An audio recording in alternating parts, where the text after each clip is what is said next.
Anyone there? Can you hear me? Yes, sir. Oh, good. Didn't hear anything coming back, so just making sure.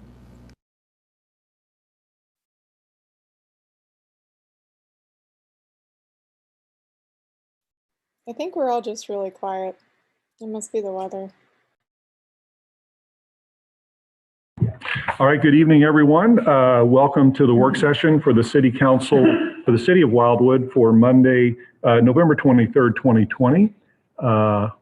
Ms. Eldridge, would you please call the roll? Mayor Bullen, Here. Councilmember Garitano, Here. Councilmember Flasher, Here. Councilmember Boat, Councilmember Bertolino, Here. Councilmember Dodwell, Here. Councilmember Nyan, Here. Councilmember Bartoni, Here. Councilmember Gross, Here. Councilmember Clark, Here. Councilmember Edens, Here. Councilmember Remy, Councilmember Farmer, Here. Councilmember Kamani, Here. Councilmember McCune, Here. Councilmember Rainbow, Here. Councilmember McCutcheon. Here. Okay, excellent. Welcome again, everyone. No mayor comments or announcements for the work session. Moving to informational items before we get to our action items, we have 9. Is there anything under information that anyone would like to speak to, have a question about, and so forth before we go to our action items? All right, Councilmember Garitano. Yeah, hi.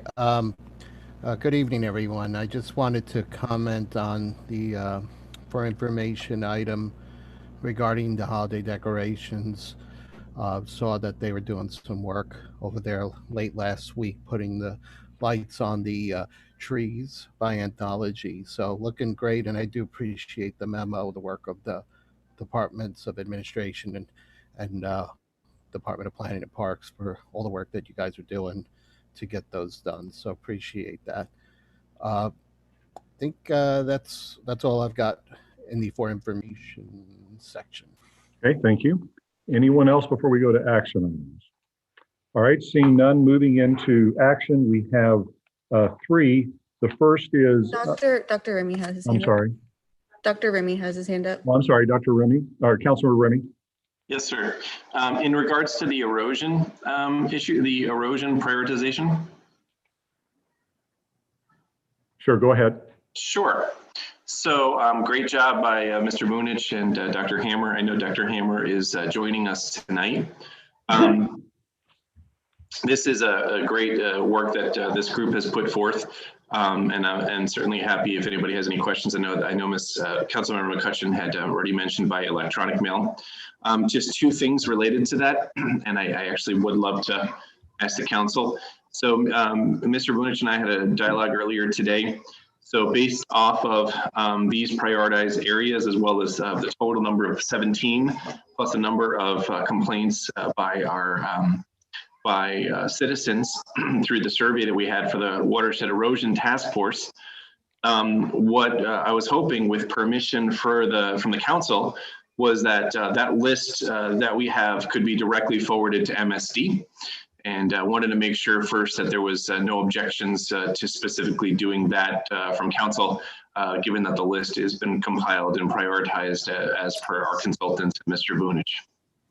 Okay, so I just want to, Councilor Remy, I want to make sure that that's okay from a sunshine law perspective, given that it's on information and you're now asking for an action, albeit not one that certainly we couldn't do. But I just want to just close the loop on the technicality here.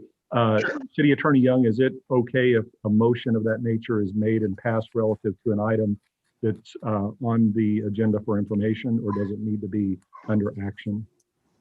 It should be an item under action because it is directing, first of all, it's directing staff to accomplish a task. Also, there might be future funding involved in some of those prioritized lists. So it is something that should be formally done as a for action item before a formal action on it is taken. Okay, so given that, if there's no objection, Councilmember Remy, we can put that on the agenda for action for the next meeting. Would that be okay with you? That would be fine, and then that way we could get it to MSD before this end of this year. Okay. So if there's no objection, then we'll just put that on the agenda for action. I didn't anticipate that being the answer, but I'm glad I asked, obviously. Okay. All right. Thank you, Councilmember Remy. Council, anything else? Nope. Not at this time, sir. Thank you. Okay, thank you. Councilmember Bertolino? Yeah, maybe this is more of a question to Deb. Item F on your list, Ken, talks about yard areas of certain locations within Evergreen subdivision. Shouldn't that be both Evergreen and Evergreen Forest, Deb? All right, Yes. so she's in her head. Yeah, can we add that, Ken? It's two subdivisions that are impacted, Evergreen and Evergreen Forest. They're two separate HOAs, two separate subdivisions. No objection from me and Mr. Vunich. Is that acceptable to you? Certainly is, sir. And my apologies for not catching it. Well, oftentimes I lump the two together and just say evergreen, so I wasn't sure what we were doing there. Thanks for bringing that up, Dave. Thank you, David. Okay. Councilor Garetano, I see your hand raised. Was that from earlier or? No, I do have a follow-up comment. Okay, Councilor Yeah. Garetano. Yeah, with the request that, it will be brought up regarding the erosion. The one thing I do want to make sure that is included when it's brought to MSD, and it's already on MSD's radar, we've talked about it before, is there is an issue at the end of Cherry Valley Court. It is a runoff flooding issue that needs to still continue to stay on the radar with MSD. So it's not listed here, and it needs to be on there. And also, I do have another item, just more of a question. We have the section of Calks Creek that runs through Ward 8 behind the enclaves, meadows at Cherry Hills, the manors at Cherry Hills. And Calks Creek suffered some issues during the development of the enclaves. And it is got some issues regarding erosion there. Is there anything that perhaps Mr. Vunich, could we try to get some attention on that so that it's also being inclusive of all the erosion issues on the city there? Joe? Thank you, Mr. Mayor.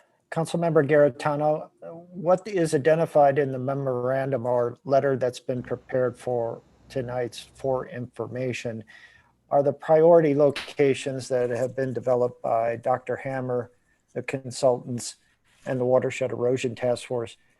We have a list, I believe, of over 70 other locations that have been identified by residents, homeowners associations, etc.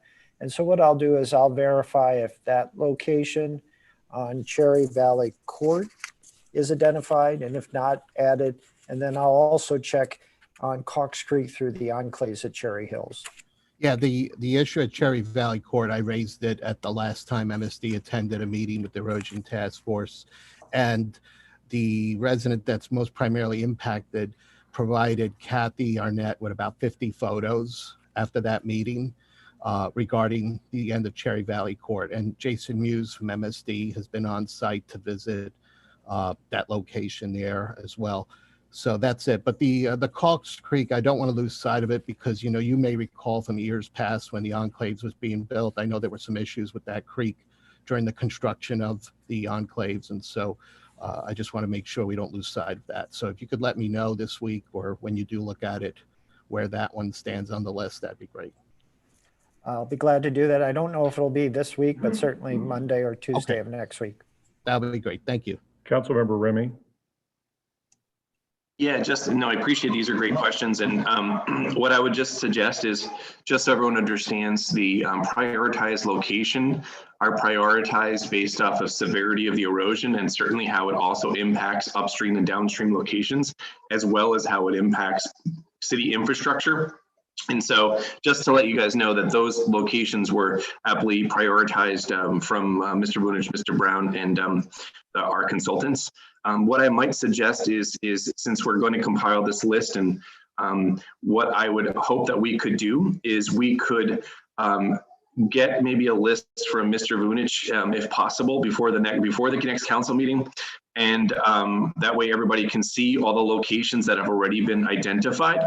And then what I would recommend is, first of all, we would want to send a list to MSC, certainly, that encompasses all the problem spots. But it might be helpful for us to provide it to them in a similar prioritized fashion, just so that we can make sure that we can get a lot of these areas tackled as soon as they would be willing at least to participate, fully knowing well that there's no guarantee, obviously, that they're going to necessarily take up any of these projects unless they specifically have an interest in those locations. But if it's okay with the council, perhaps rather than listing all of the different locations at this juncture right now, maybe we could get that list sent to the council members, and then you guys would have a little bit of time to at least talk to your citizens and take a look at that list and make sure there's nothing missing. Yeah, and if there's no objection, could we get like what was factored in with the prioritization and what quantitative or what qualitative criteria went to decide that? Because I think we'll get questions about it if we're getting a list. We probably going to get questions as to why a certain item is at a certain place on the list. And I think it would be helpful for us to have those answers so we know how that list was prioritized and what went in. Well, Joe, simplistically, you're part of the erosion task force. These locations were specifically chosen because how they impact city infrastructure and public roads and those sorts of things, not private property, or also perhaps scope. It's also some of these, the last location also may have impact on other infrastructures. And so that's why these were prioritized in that fashion. So that's how I would respond to citizens and let them know that aspect. And it's not to assume that other locations may or may not, private property may have significant erosion, but it's not within the purview of our prioritization process at the moment for the task force, since we can't enter private property and actually impact at that point, unless there's a relationship specifically to something that's influencing public lands. Hope that helps. Well, it does, but I think the reason I asked that is because I am on the erosion task force, and you did tell the erosion task force that you had met with Mr. Vunich and others in a meeting where you guys determined the prioritization. So we haven't seen it, or at least I haven't seen it. I don't know that the task force has, and if there are other members here that have seen that list of how it was prioritized, then I apologize for not seeing it, but yeah, you had mentioned in an email that you had met and you guys had figured out what the priorities were. So if we could see that information, that'd be helpful. Yeah, Joe, just for full clarification, that list has been available to members of the task force for many months. So you've actually seen the list for many months.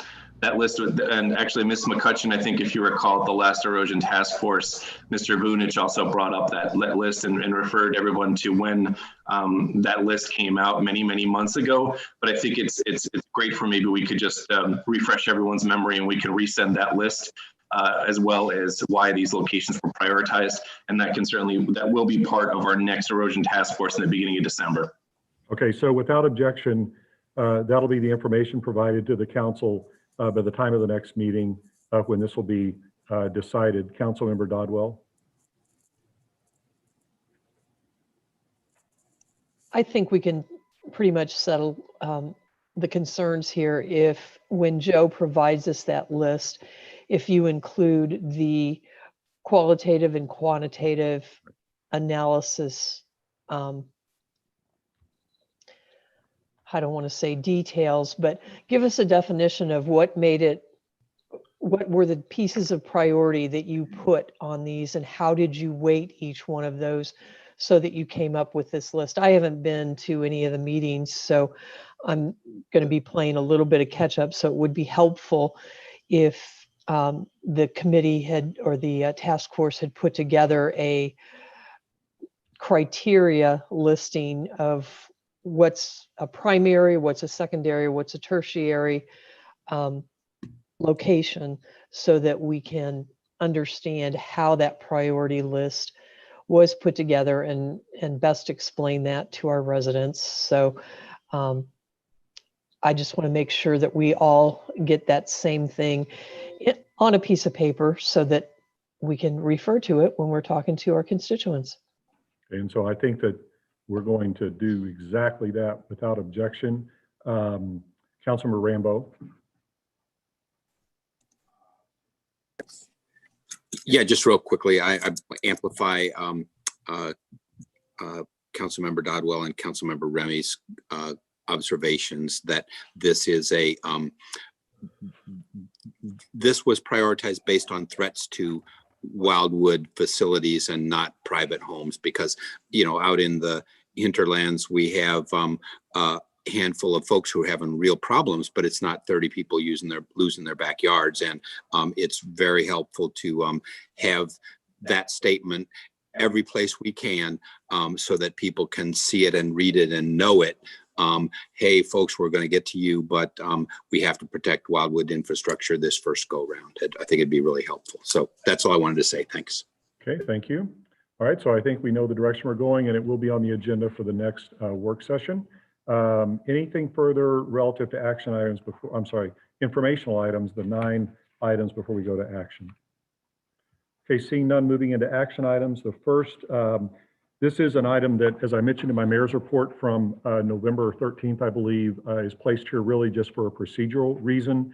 The council had, at its November 9th meeting, roughly, well, by the time of the next meeting, it'll be more than 30 days prior, had asked for reviews to be undertaken within 30 days and report back from an engineering perspective relative principally to watershed, with the report back to the council. The chair of our Planning and Zoning Commission, Mike Lee from Ward 4, who is also incidentally an engineer, he and I had reached out to him, as well as Councilmember Remy, relative to developing some questions that we would posit to the engineers that would be uniform, so we could theoretically at least get uniform answers.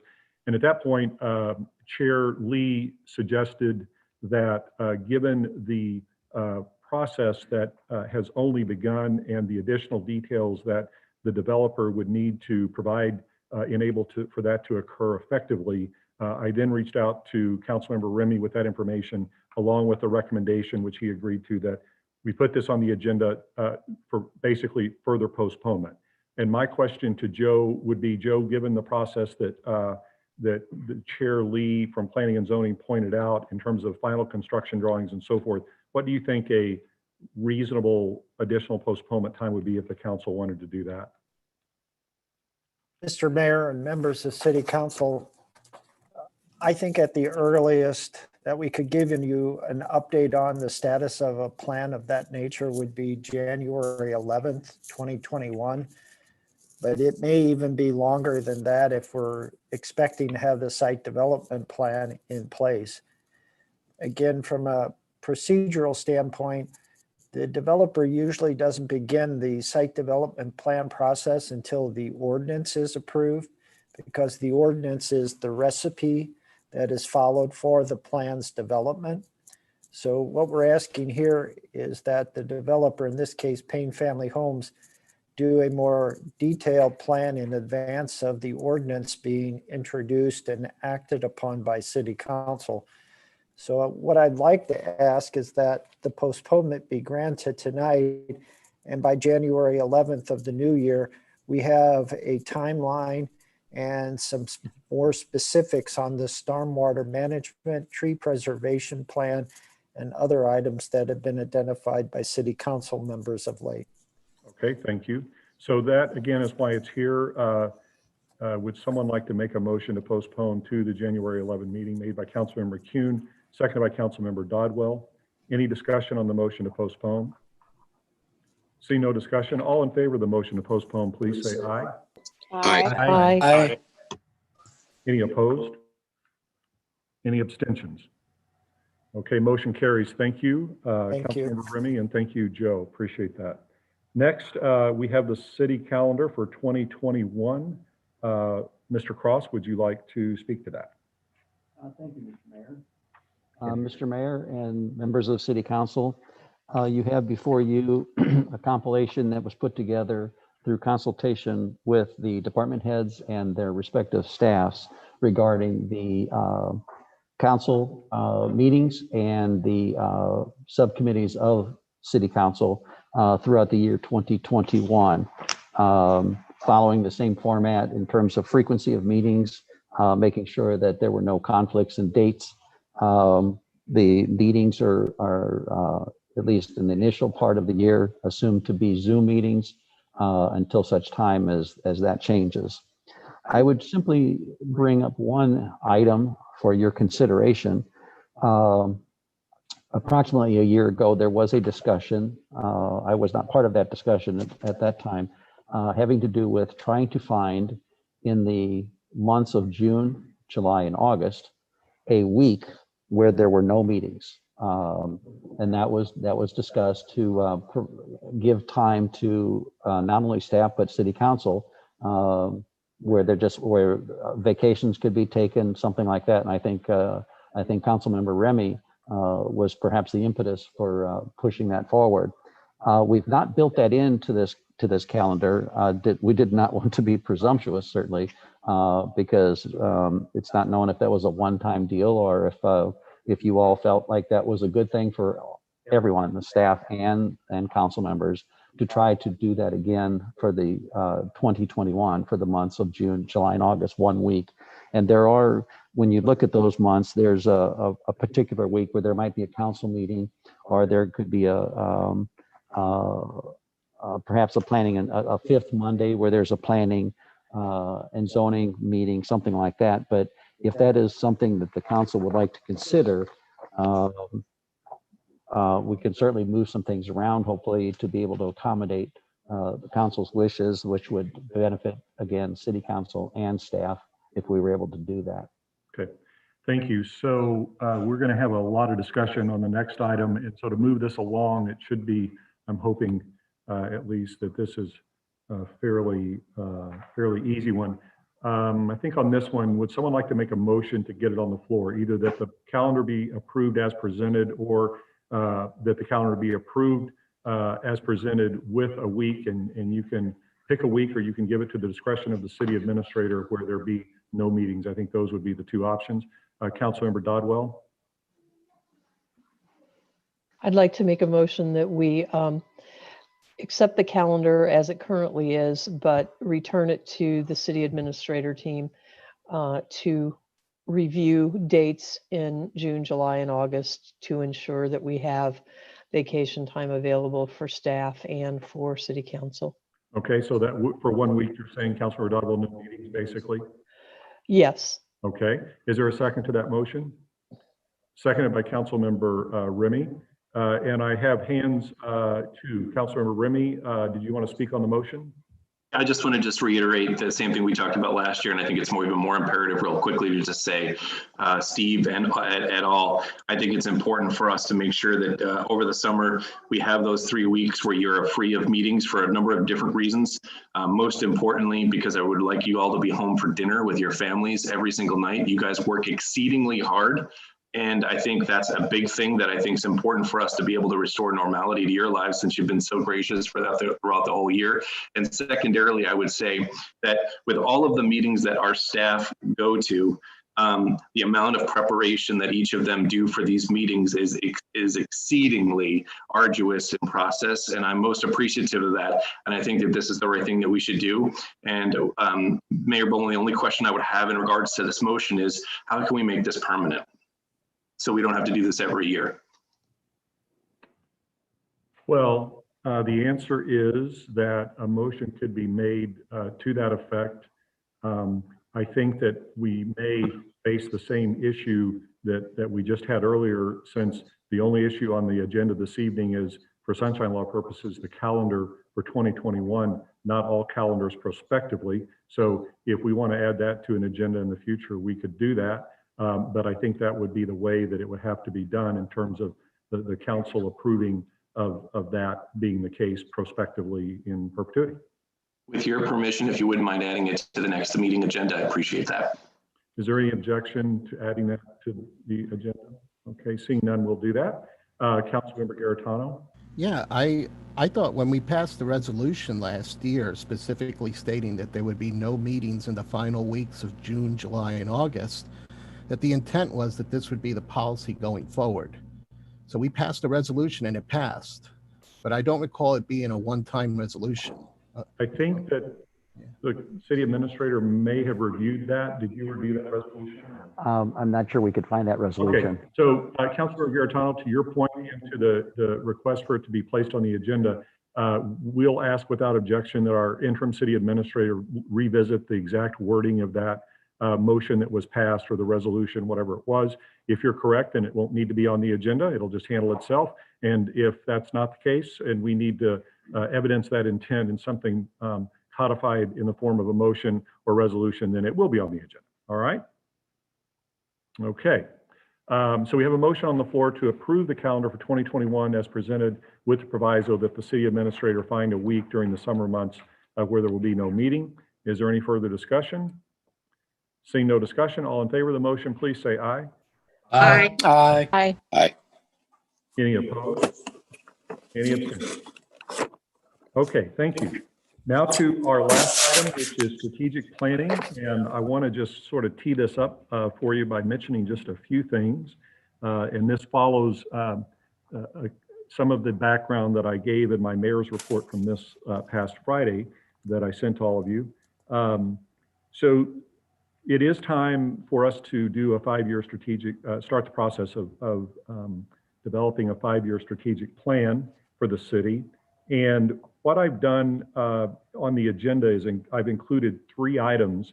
And I want to stress these are only for your information, just to sort of give you data and other background information that might be helpful as to the development of the strategic plan as we move forward.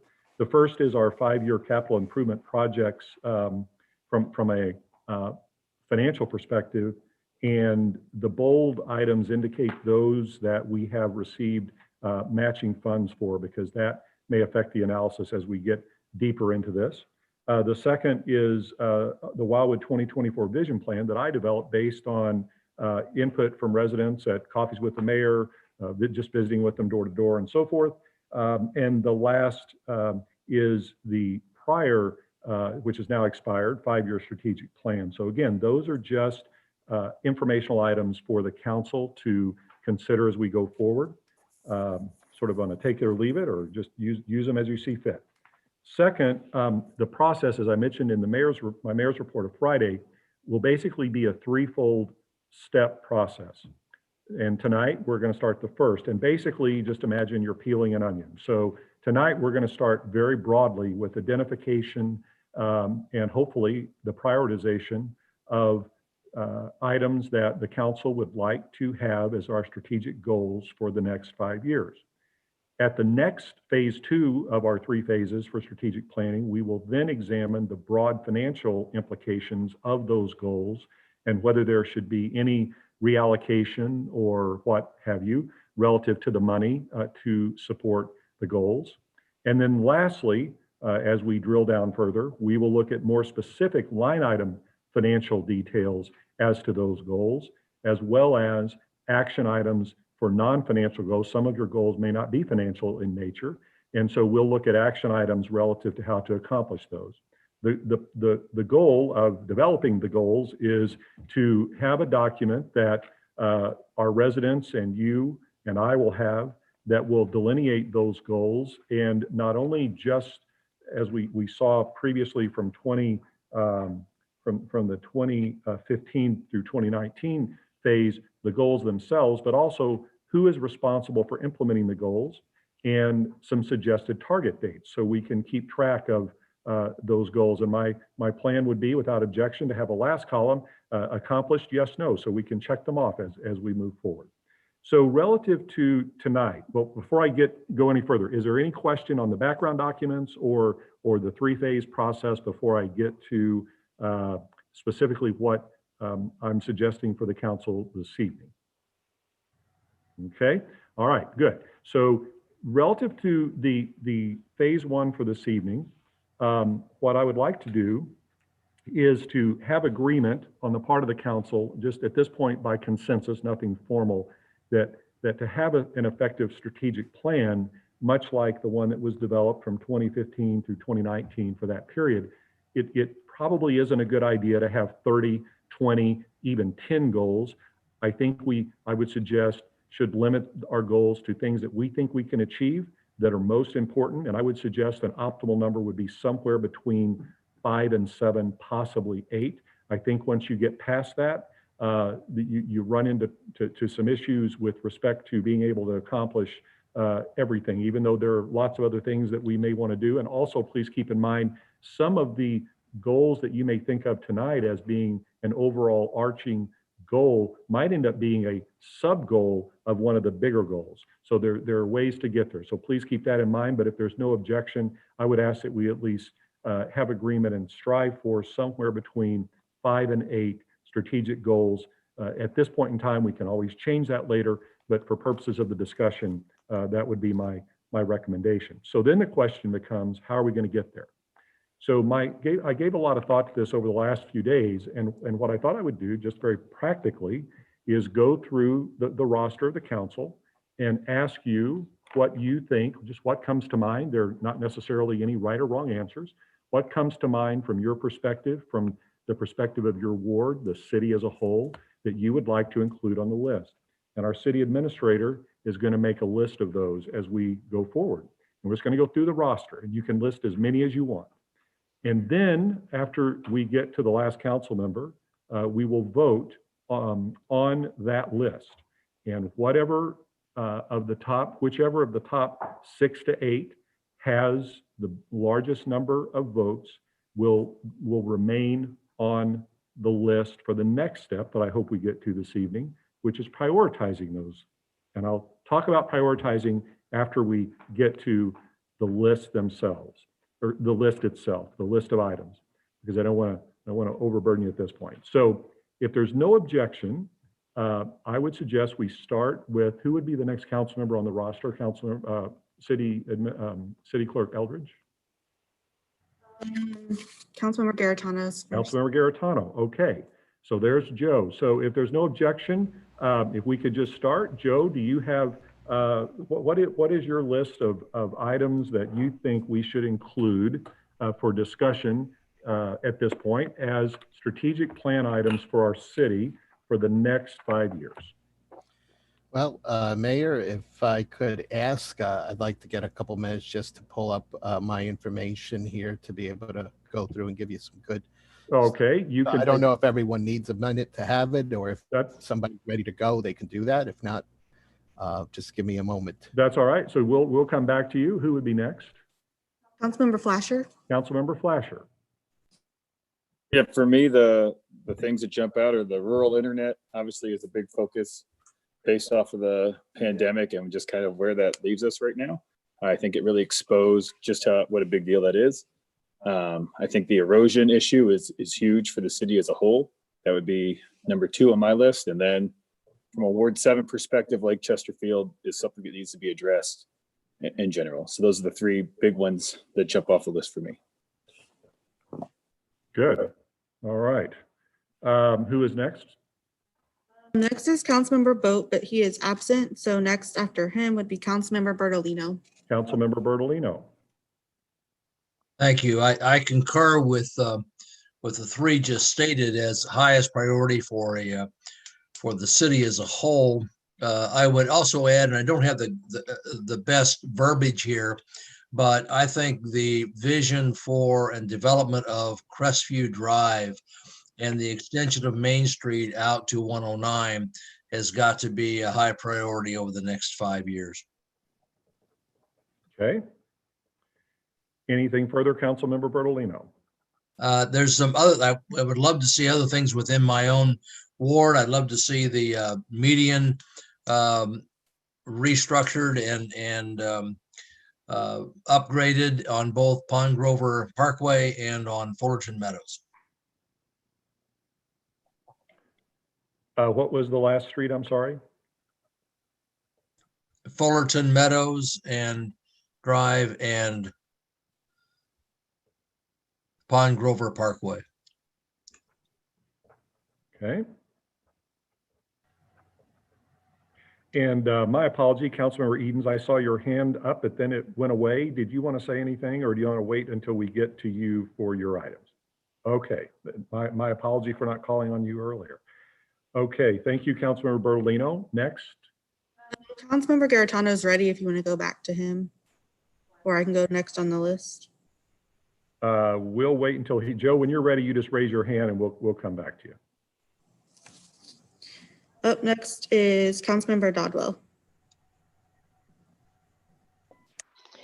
I also concur. I put rural internet completion as a top priority, followed by improvements of our watersheds throughout Wildwood. I think that team has been doing a great job, and I want to make sure that we keep it on the radar until we can make improvements along our waterways. I think we need to develop a plan with specific methods and tasks to improve our economic development, or our economic business development is what I need to say. We need to get more tax dollars somehow into the city of Wildwood to support the parks and everything else that we're doing. And the only way I can figure out that we can do that is to be able to have some additional sales and or business tax components. So I want to be able to explore all of those things through the Economic Development Task Force, or not task force, committee. For Ward 4 specifically, I'd like to see a no left turn sign of some type put up along Westland Farms Drive, right where Ellisville's road from the ball fields hits it just before the stoplight. We get a lot of congested traffic there. We've had several accidents occurring there just in the last year, and it would be helpful if that's, I would think, a fairly easy task. And then I'd like to see us get the completion of a roundabout at Clayton and 109 on the books so that we can get that completed within the next 5 years. I think that's imperative to keep the traffic flow continuing forward. We're putting one at Wild Horse and 109. We're putting one at Babbler and 109. And I think it just makes sense to put another one at Clayton and 109 so that that flow up and down that major corridor within the city can continue to feed the residents easily. That's it. Okay, thank you, Councilmember Dodwell. So just a couple of things before we go to the next council member. Relative to your suggestion about potentially increasing tax revenue, with your permission, I would suggest that we term that for this point, at this point, we can always change it, financial resource development. And the reason I suggest I like that much better. Thank you. Okay. Is because it includes not just potentially what you are suggesting, but it also includes what our budget review committee, composed of the chairs of our 3 standing committees, is looking at, which I had asked them to do, and the council agreed, relative to potentially having admission fees, park passes, what have you. So that's another revenue source that is potentially out there. Exactly. And so if you have no objection, which I think you were okay with. I'm fine with that. I love that statement. Then relative to your suggestion, or your request rather, for the, what was it, a turn, the stop sign, or a turn, what was that in Ward 4, the specific? On Westland Farms? Yes. It's at Westland Farms in Truman. Okay, so it's at Truman, yeah. I would suggest that, and again, we can always add that, but I would suggest that if there's no objection, we ask Rick Brown to develop a memo that can be presented to the council, at least by information at the next council meeting, to see whether we can just basically do that. In other words, whether that needs to be part of the plan. We've been working on it for a couple of years, or whether it's something we can do. So Rick, can you have a memo for the council to consider relative to the feasibility? In other words, the advisability as well as cost or whatever, and maybe we assess that further at that point. Can you do that by the next council meeting? Yes, sir, I should be able to do that. That'd be fine. Okay, thank you. So, all right, if there's no objection, that's what we'll do. And then I've added your Clayton Road 109 roundabout as a potential long-term plan. Okay, thank you. Thank you. All right. Next, let's see, Joe, Councilmember Garitano, are you ready? Yes, I am ready. Thank Okay, you. go ahead. All right, great. Well, yeah, I would put these out here. Internet access, I don't think I need to repeat that, but that's an issue that affects many residents across many parts of the city there and needs to be resolved. It's been worked on for such a long time. This next item that I have is the Old State Road Shared Use Path. We have submitted an application to East West Gateway for federal state funds. It's a project that's been identified for several years. So that needs to be a priority, especially if we get approval from East West Gateway with federal state funds on that. Following right behind that is the Old State and Ridge Road Roundabout. That is another item that it's been on the list for many years. We had a plan put together with St. Louis County. We discussed it at last year's Admin Public Works meeting, but a decision was made that we would focus our efforts on the roundabout at 109 and BA. So the discussion then led to that we will revisit this item again this year. And that's a major pain point for residents over in Crown Point Estates. Councilmember Galani, I'm sure, knows that intersection really well. We need to do something about that intersection there. The next item I have is just a kind of a bucket around road improvements. And I speak to these with regards just within Ward 8. We have several roads that we keep talking about it, but we're not doing anything yet. Etherton Road has seen an increased amount of traffic with the development of Canberry Main Street crossing. And we are seeing more people using the road, walking on it. There is no sidewalk, there are no lights. Speeding is an issue. We have flooding that is an issue. And we already have some work from a design work perspective. Mr. Brown has already engaged with a consultant to do a design. So we need to make sure we continue to keep that as a priority, Etherton Road. Councilmember Bertolino mentioned Main Street, Crestview, opening that up. That is important. Our residents want to be able to get into the town center, Taylor Road area there. Center Avenue is another important item. So just a bucket of just road improvements that need to occur that are in bad shape. I have another bucket here that is just around pedestrian safety improvements. We have parts of Manchester Road where still speeding is an issue. It's between 109 and 100. I applaud the efforts that Mr. Brown did to work on the east portion of it from Taylor Road East. We need to do some of that in kind of the Etherton West. There are a couple of crosswalks, and I've spoken with Mr. Brown about that. We have, let's see what else we got here. I talked about Old State, internet. The other item I believe is probably a little redundant with what Councilmember Dodwell said, but I want to just broaden it to say we need to focus efforts around revenue threats and opportunities. We continue to see threats to the city's revenue from a sales tax perspective. Brick and mortar sales taxes are going down. We do not collect any internet. We also need to look to see what opportunities exist from a revenue perspective, because there are a lot of efforts in play right now that want to cut the revenue that our city gets. Jefferson City is trying to take more and more away from our cities, and that's a problem. So an example of that is the video franchise fee. The city relies on that. We get $400,000 a year. They want to propose to cut that down completely almost. I think that is all I've got.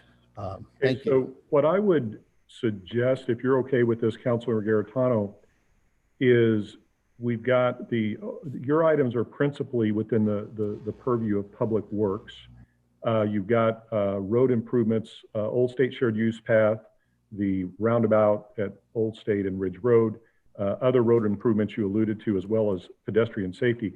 Would you be okay if we term that, for purposes of a potential broad strategic plan item, Public Works improvements? Could we call it that for the moment? For those items that are, related to that, but I do think the internet, the revenue threats and opportunities are all right. Other strategic items. Okay, perfect. And then I'm going to go to Councilmember Dodwell. You had one similar, the Clayton, in a similar topic area, the Clayton Road 109 roundabout. Would you be okay pulling that into the broad topic of Public Works projects? Okay. And Councilmember Bertolino, you had one, you actually had two, the median on Pond Grover Parkway, as well as the issue on Fullerton Meadows. Would you be okay with that being pulled into the broad topic of Public Works? I wouldn't assume Deb would concur with that. I concur. Okay. All right. Okay. Who is next on our list? Councilmember Nyan. And council members, if anything has been mentioned, feel free to talk about it, but I'm really interested in this point in any new items. So if you've got anything new, otherwise, if you agree with everything we've got and you have nothing to add, there's nothing wrong with that. But if you have any new items, that's really what I'm after at this point. So Councilmember Nyan, go ahead. Okay, thanks. I do agree with everything that's been said. I guess the one thing I would add, and I don't know if this would, I guess, correspond with financial resources. I mean, we do have so many other things that needed to be done. I sometimes wonder, have we ever looked, and I know parks are Wildwood, I completely get it, but I feel like sometimes I don't know where that's going to end. I hear people say, there's so many parks, I don't know which one to go to, or I go to them and there's never anyone there. Or we heard, the dog park, there's never anybody at the dog park. And I'm not saying I 100% love parks and I visit many of them. But I guess at some point, I feel like, should we focus more towards maintaining or improving or as they age, as opposed to more in a time where we're trying to watch the resources? The only other thing I would add is on under that public works category that you were talking about, with the roundabout that's going in at 109 in Wild Horse Creek. I do worry. So now people stop, which slows them down and gives you a break between cars. Once that roundabout comes, it's going to be more of a continuous flow. Going down that hill on 109, you pick up so much speed really coming from either direction. It's already very difficult to get out of BA and turn left towards Wild Horse Creek, or come out of Old Etherton and take a left onto 109. The visibility is poor if it's raining, if it's dark. This morning, I was there about 7 o'clock. It was very foggy. I have seen so many cars almost get hit, or trucks coming off BA or whatever, but usually you can get a little break because of that stop sign. With the roundabout, I think it's going to be more continuous at certain times of the day. And I worry, especially in certain weather, people being able to make lefts out of there. That, just throwing that safety concern out there. Thank you. So we will definitely be getting information further on the proposed roundabout. In relation to your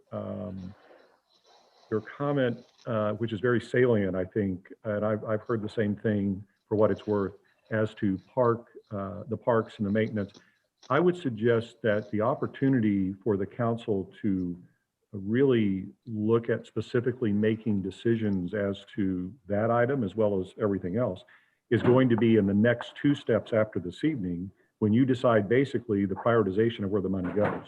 So I think you're going to get an opportunity to do that, and it's going to be more precisely available at the next phase 2, and certainly by phase 3 of where you decide you want to put the money. So just FYI. Next, please.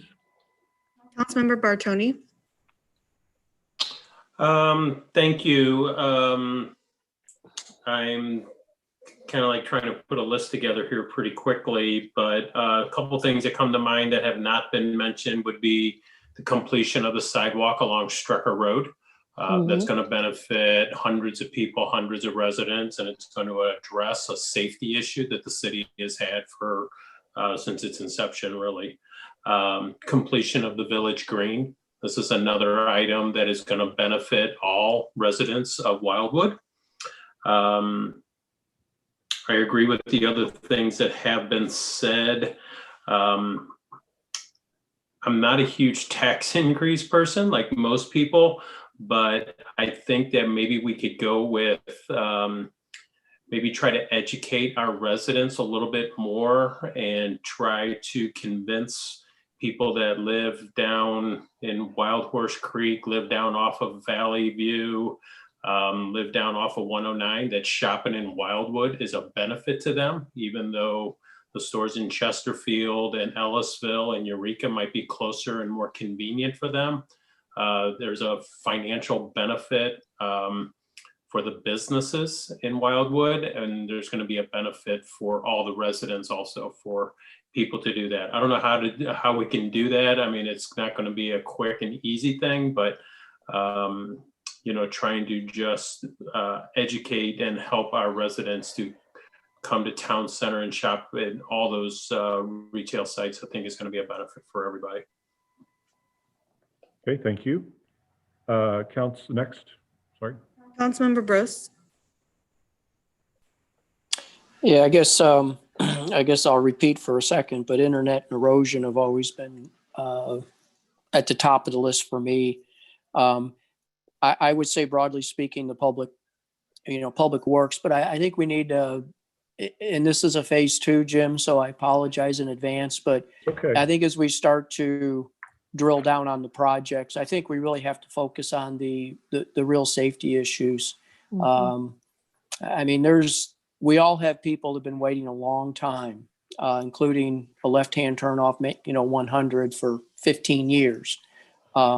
So there's going to be a lot of people lining up. I think we need to come up with some kind of a grading system to really hold us accountable to putting the money where it is best needed. But those are my 3 items. I do like your approach, Jim. Good job. Okay, thank you. Appreciate that. Next. Councilmember Clark. Of course, I've got the same ones as Larry, being from Ward 1, that we start with the erosion and flood mitigation and the Highway 100 safety improvements, and to push MoDOT through on those. And as far as quality, the rural internet. But another one for safety is that I would ask that we develop an emergency contingency plan. Let me take this up. For hazard mitigation and emergency operation plan. We have both of those, the hazard mitigation and the emergency operation plan.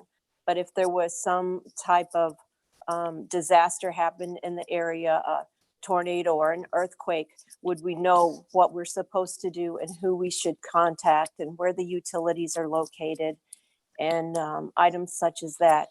If we had a contingency plan that we all knew what our jobs are, we have jobs listed in each one of those plans, including the FEMA plan, the CERT. So I wouldn't know at this point. So I would like to have a contingency plan that I can go to in a written document, that I wouldn't have to have an internet to go to it. Also, the dashboard reporting that the mayor has mentioned before would help us to move smoothly and deliver faster on, as well as his scorecard that he was talking about, whether or not we have finished something and how far along we are in that. I think everything else has been mentioned. Okay, 2 things. With your permission, Councilmember Clark, broadly, I would, and this will enable you or others to even add to this later if it makes it past tonight. I would broadly label those 2 things administrative items that we could, okay. And we do have, just for everyone's information, the city is a party to an emergency operations plan that is with St. Louis County, but it is applicable to the city broadly. It's not necessarily to each ward and that sort of thing. So we'll definitely decide and discuss how we can, well, certainly we ought to get a copy of that if we could, City Administrator Cross, to every council member tomorrow so that they can see that. And that will start that discussion. I think you've had a copy before or something. We have a copy of the county and our city emergency operations plan, and we are updating it now. As I understand, there was some trouble. Right. So it's being updated. And we have the hazard mitigation plan that we just spoke about in recently. and have gone through all of those, and we all have different responsibilities listed in each one of those. Okay, so we'll get a copy of that if you can, Steve, to everyone tomorrow, knowing that it's being, that at least it exists, number one, and number two, it's being revised. And thank you for your suggestions. Councilmember Clark, next. Councilmember Edens. This is pretty well organized, so thanks for doing this method. So I'll just do the different things and try not to be repetitive. So one of the glaring things that really stands out to me, and we talked about this in Public Works, is I kept looking for a 5-year administrative plan, and there wasn't one with Public Works.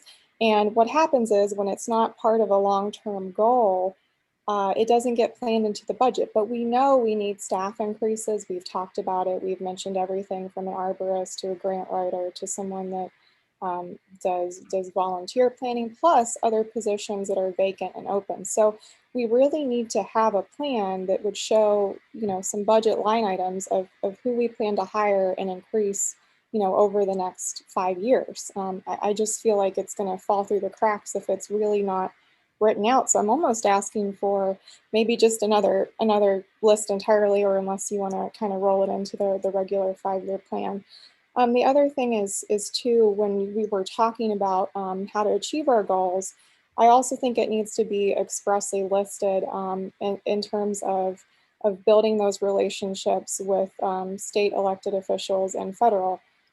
We've touched base on it broadly. We've talked about lobbyists, but I think what we're going to need to do is have regularly scheduled touch base meetings.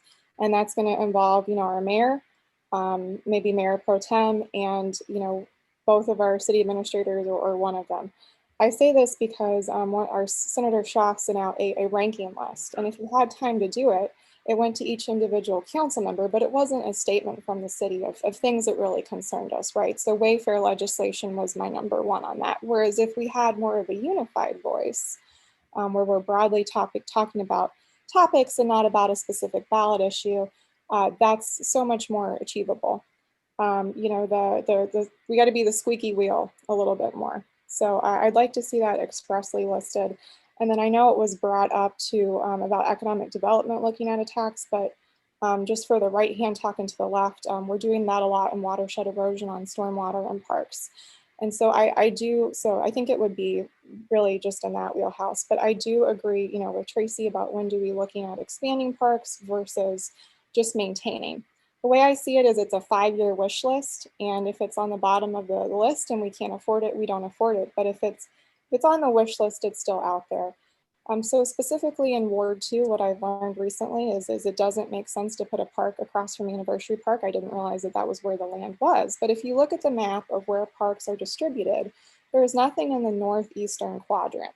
And that is where my residents often feel disconnected. They think they live in Chesterfield, actually. And so that goes back to shopping and educating restaurants, is we really could use something in that area, whether it's passive or not, to incorporate those residents into Wildwood and provide them a recreation spot that's not, over 20 minutes away, because that's about what it is. I would move up, the long-term financial planning, and then I hear a lot about trees and deer and some public safety issues. So what we need to talk about is if we can't fully fund some of our public works programs like tree replacements, do we need to reassess some sort of cost sharing method? I know other cities have shifted to it, but we'll have to decide if it's feasible. Okay, last thing, I think we need to evaluate some of the ditches on Valley and Strecker. The roads aren't fully flooding, but I think there is a public safety issue because I've seen them cap a couple of places. And I have heard that there are certain spots in Orville Road in my ward where the water is kind of cascading down hills, not only with rain, but snow melt, and it's creating sheets of ice that's black ice. So I'm not sure what it would take to fix that, but we do need to put that somewhere on the list. So. Okay, thank you. And so we're getting real close to 7. How many more do we have? I think 2 or 3. Well, did Councilor McCune? No, I'm sorry, how many do we have? What? 6 left to call. Okay, let's see how we can do here. Who's next? Well, Councilmember Remy. Should I go? All right, so I guess probably one of them can't be retitling Ward 3 to become Ward 8, but just didn't want to break up the monotony. So a couple things. So absolutely number one for me is watershed erosion master plan development. 2, I'm just going to quickly go through these: rural internet finalization. 3, to increase our development and acquisition of businesses in our town center, including financial planning. 4, I'd really like to work on our enhancement of our community outreach, including working with nonprofits. 5, I'd like to leverage our West County seating and partner again with municipalities out here in the West area and leverage that for specific issues that we face in this county. And that would include also the development of a West County drug task force that can deal with a fentanyl overdose problem that we've seen a fair amount in this area. And I'd like us to take on that. 6 is, as mentioned, the Wayfair recouping of Amazon delivery shipping taxes that hopefully we could get back into our locale, which will increase our revenue. Specifically for Ward 3, which I'm very proud of, is, as Councilmember Bartoni mentioned, for Ward 2, Ward 3 Strecker Road sidewalk so that people can walk from Elegant Child all the way through to Strecker Road safely. 6, a light at the exit of Babbler Elementary School, which will greatly enhance traffic flow, especially when school buses are trying to exit that school and make it safer. 7, a right-hand turn lane, just similar to West Hampton Woods at Oak Ridge and Garden Valley.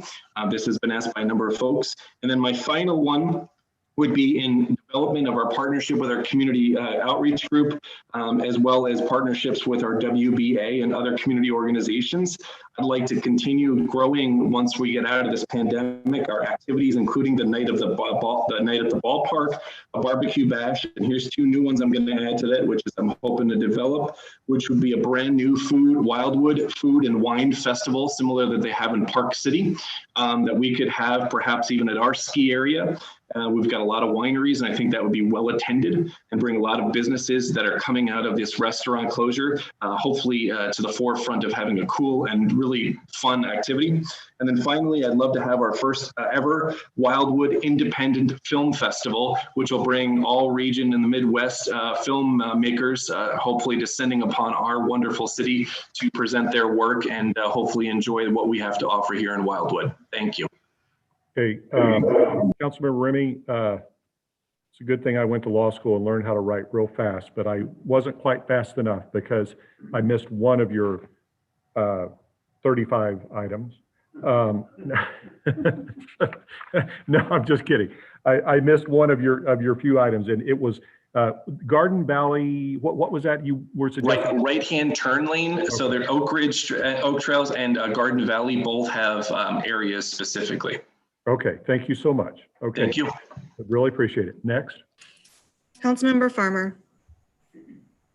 I'll just keep it pretty short and sweet. I mean, I agree with what everybody's saying. I mean, I hear a lot about deers, I hear a lot about trees, and I can't agree anymore with Katie about the turn down there at Truman. I mean, that whole intersection is just a mess, and West Glen Farms and Thunderhead Canyon have become kind of pretty major thoroughfares cutting through everything. So I know that it'll probably take some work with MoDOT, but I think not just a left-hand turn at Truman, but sort of taking a real hard look at that entire collection of everything. There's bike trails and turn lanes and everything else at 109 and West Glen Farms and Truman and everything else.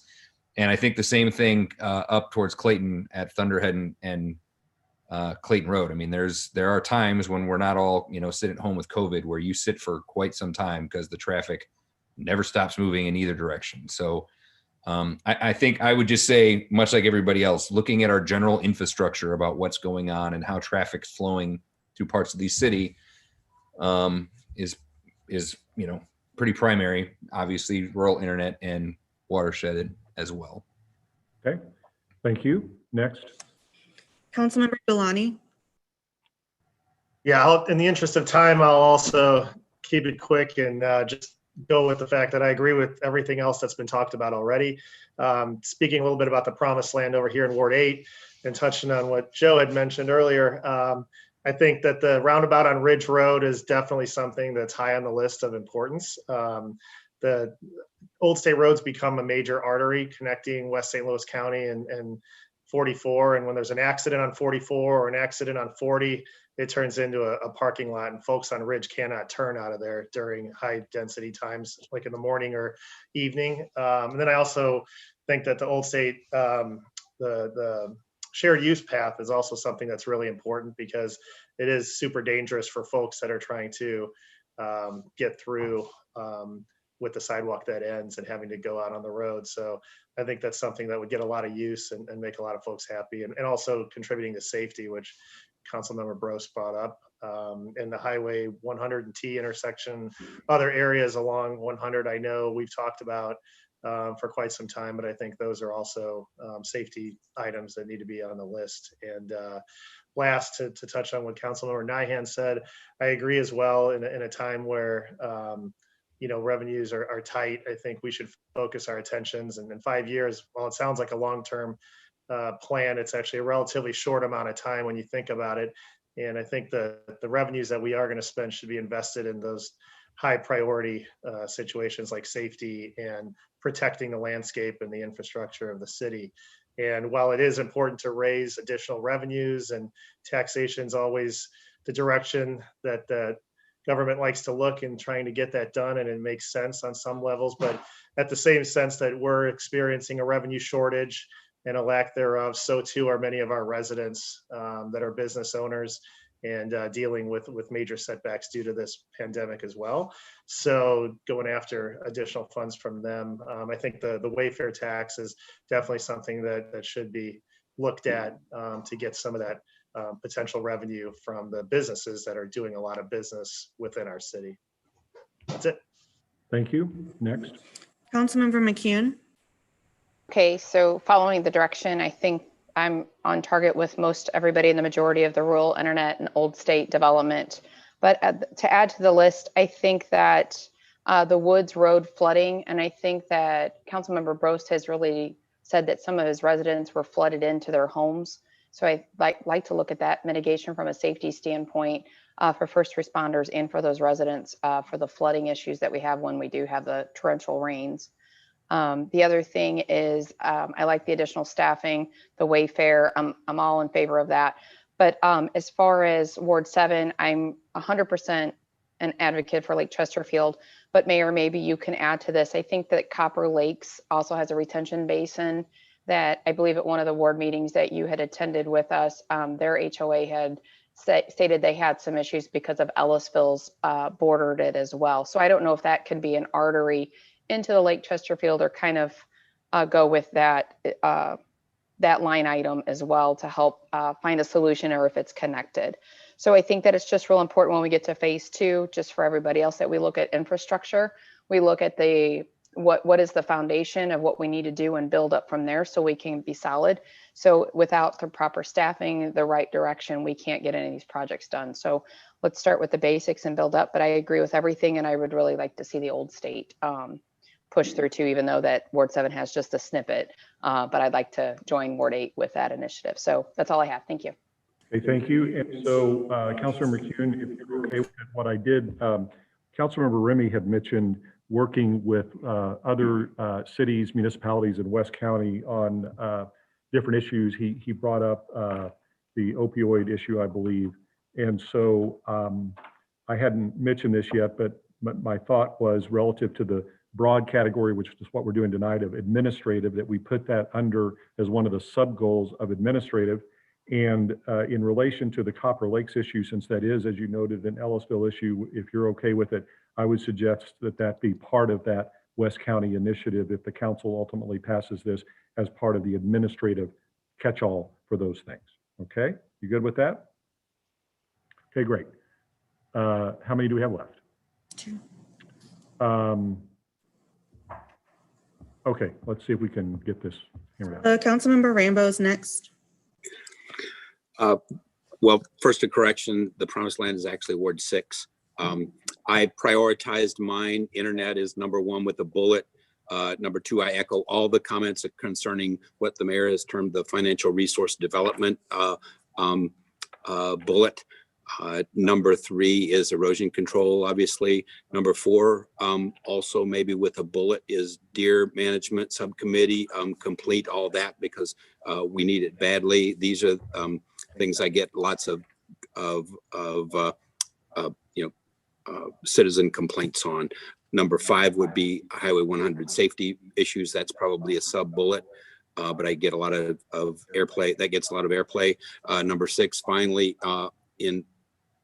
I wrote down chapter 410 of the municipal code, do all those revisions and whatnot, but that falls in line with the tree comments, the arborist comments, et cetera, et cetera. I think that might be in a sub bullet under admin, but it falls in with the personnel plan and all those kinds of things. So that's my list. Okay, thank you. And so if you're okay with it, Councilmember Rambo, we're adding deer into the broad category of public works, deer management, and we're going to add the tree ordinance review, as you noted correctly, under administration. All right. Last person. Councilmember McCutcheon. I concur with most of the issues that have been stated already. I would also like to see, I know we have done a great job of getting residents to participate, but I'd like to see that increased. If in a way that we can possibly do that. Sorry about the dog. I would like us to see that we maintain green space when we have future development. And I would like to enhance pedestrian safety, especially along some of the key areas of our trails. I think lighting would improve pedestrian safety with that. I'm trying to see what somebody else hasn't said already. Is the dog opposing or seconding? Seconding. All right, good. And then I'd also like to look at sound mitigation along Highway 100. We have residents on both sides of 100 that have really been complaining due to the increase of traffic. I'd like to see us work more with the state government and maybe open up some revenue streams for our city and other cities as well. And then as far as the ward goes, I would like to see the trail put in alongside of the Green Pines Park up into the villages of Brightleaf, which leads to Highway 100. And then in the interim, before we can get the meeting on Fullerton Meadows, if we could get a stop sign somewhere on Fullerton Meadows, because the hill goes, it's quite steep and residents have been complaining for a long time about the speeding through there. So if we could institute that safety at some point in the future, I'd appreciate that. That's all I have. Okay, thank you. So with that, and before I get into the next step of this, I just want to say a special thanks to each one of you for your outstanding suggestions that are not only on their face good, I think by any review, but also clearly being in touch with your residents and coming up with those on that basis. So we're now at 7:13. We do need to go into the main meeting of the council. I'll just close this if we can. We'll have a recess and come back and finish the next step, which I don't think will take very long after the council meeting. But before we leave this and take a couple of minutes for a break, I want to give you something to think about relative to the next step, a couple of things that will hopefully facilitate it by the time we're done with the council meeting and come back into the work session. The first is that if you're, as it sounds like you are, okay with going along with three broad categories or so of financial resource development, public works, and administrative, I'm pleased to report that you will have done an outstanding job of coming up with 1, 2, 3, 4, 5, 6, 7, 8. 8 goals, which would be 8 overall goals, which would be manageable for the strategic plan. So the good news is, unless you want to eliminate something, I think we would be fine in terms of being able to achieve them on a manageable basis to keep all 8 of those. The second and last thing I want to mention before we recess the meeting Between now and the time that we come back into the work session, the last step of this evening's effort will be to ask you to prioritize those 8. And so we'll do the reverse. We'll be ranking them, each of you will be ranking them 1 through 8, and whichever one gets the least number of votes will end up being, as opposed to the most, will end up being number 1. And then we'll go, so I'm going to give you the 8, and if you haven't written them down, this is what they are for you to think about. Enhanced green space, rural internet, erosion management, Lake Chesterfield, economic development, which includes the wine event, the film festival, as well as, yeah, those are the 2, sorry. Financial resource development, which includes Wayfair. Public works, which includes a litany of things that I'll list. If you mentioned a public works project, it's on there, but I'll list those when we get to the work session, just so everyone is comfortable with that being the case for sure.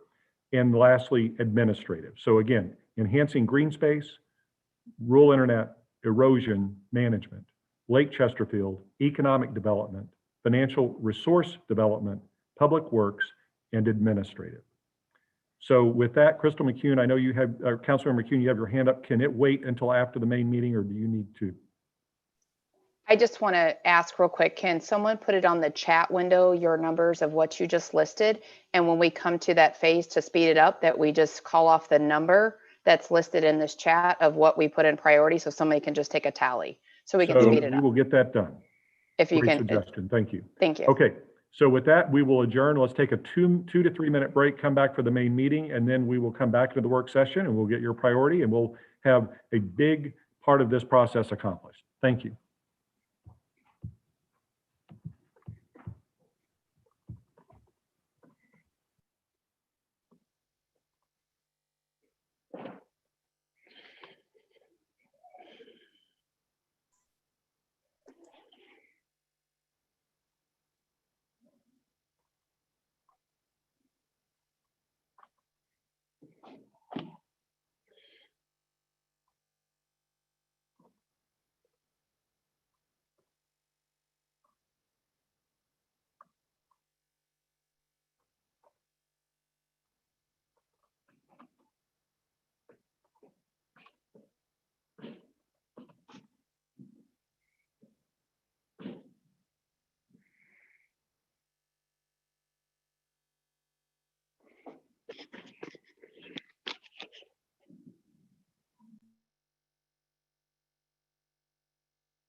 Steve, can you hear me with my microphone?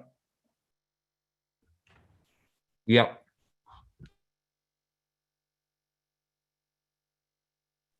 Thank you.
Awesome. Thank you.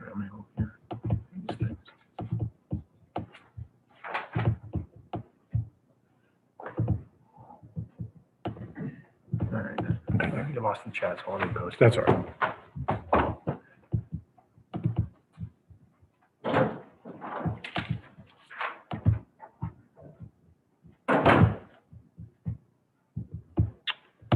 So let's see. All right. Okay, good evening, everyone. I would like to welcome you to the meeting of the City Council for the City of Wildwood for Monday, November 23rd, 2020. Ms. Elder, would you please call the roll? Mayor Bullen. Here. Councilmember Garitano. Here. Councilmember Flasher. Here. Councilmember Boat. Councilmember Bertolino. Here. Councilmember Dodwell. Here. Councilmember Ryan. Here. Councilmember Barton. Here. Councilmember Rose. Here. Councilmember Clark. Here. Councilmember Edens. Here. Councilmember Remy. Here. Councilmember Farmer. Here. Councilmember Galani. Here. Councilmember McCune. Here. Councilmember Rambo. Here. Councilmember McCutcheon. Here. All right, welcome again. Good to see all of you. And to those of you, the residents who may be watching or joining us, I apologize for the delay. Our work session went a little long, but we are in the midst of developing our 5-year strategic plan, which is obviously a big undertaking and needed to wrap up a few things on that. Moving next, if you would please, if you're comfortably able, stand with me for the saying of the Pledge of Allegiance.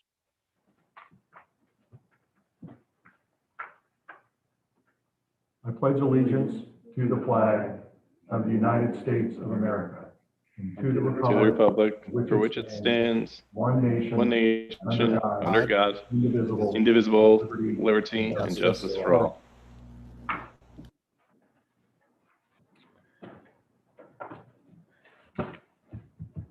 All right, thank you. Moving next to the approval of minutes from our November 9, 2020 work session and regular meeting.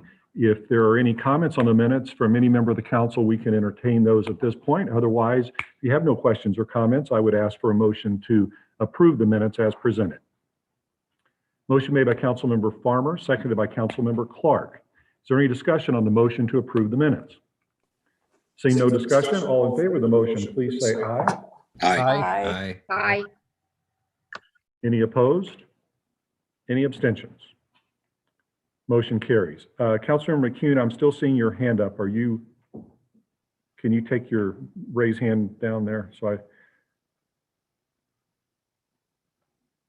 I don't think you want me to call on you every 5 seconds here. So, all right, moving next to public participation. I don't think we have any speaker cards here. Do we have any one who's joined by Zoom that's indicated they wanted to speak this evening that you're aware of?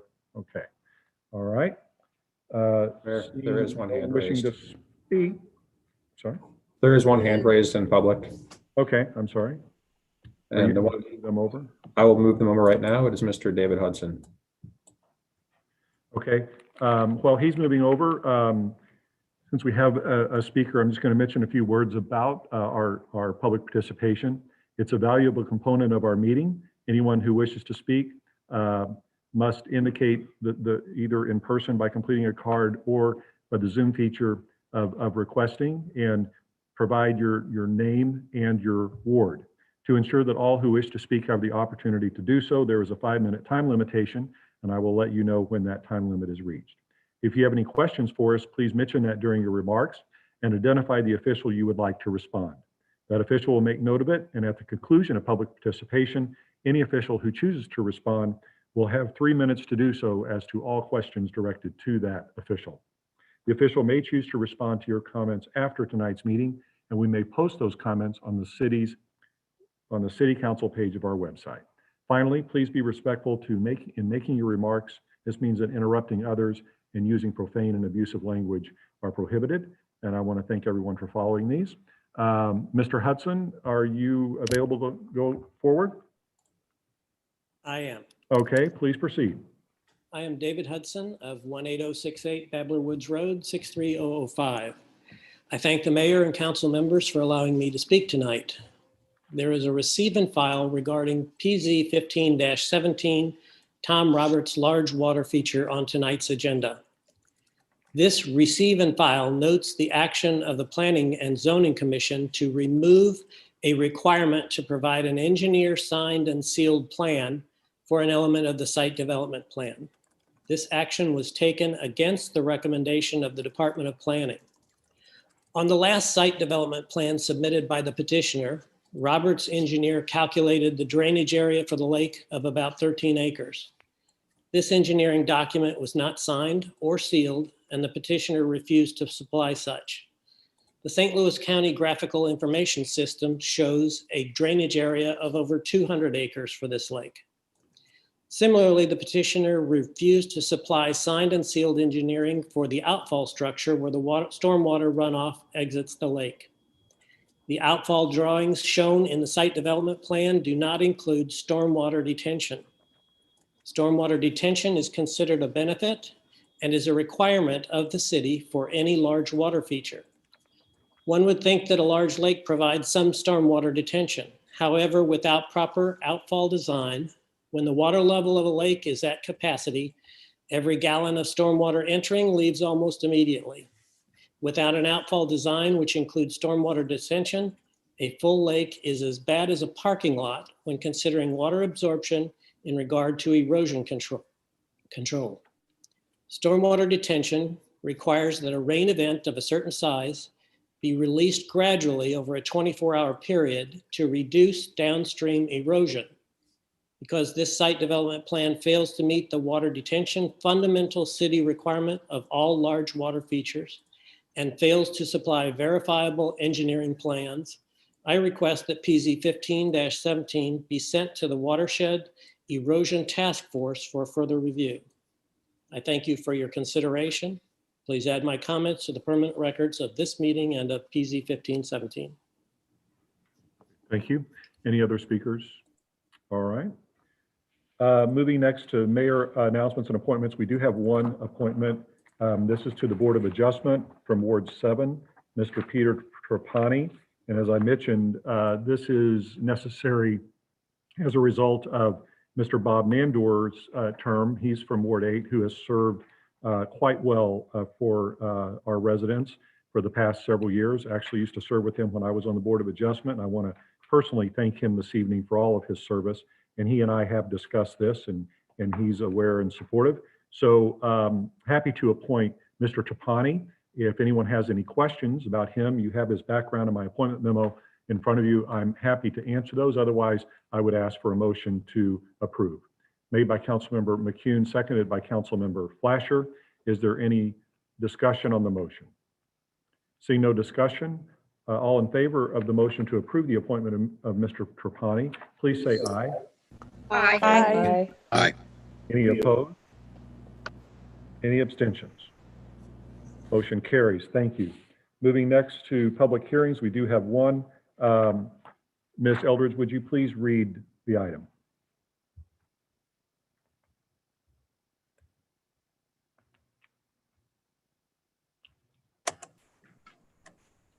Proposed 2021 municipal budget. Okay, thank you. We've been previously provided with information from our city administrator as to why this is on the agenda. It's part of the process that we must go through before the adoption of the budget. Do we have any speaker cards relative to this public hearing? I don't have any speaker cards. I'll defer to Julian Jacquin if there's anyone wanting to speak via Zoom. And I don't see anyone. I don't see any hands raised. Okay. Mr. Cross, are you looking for any action from the council this evening, or is it simply just the hearing and then we'll move to the action later?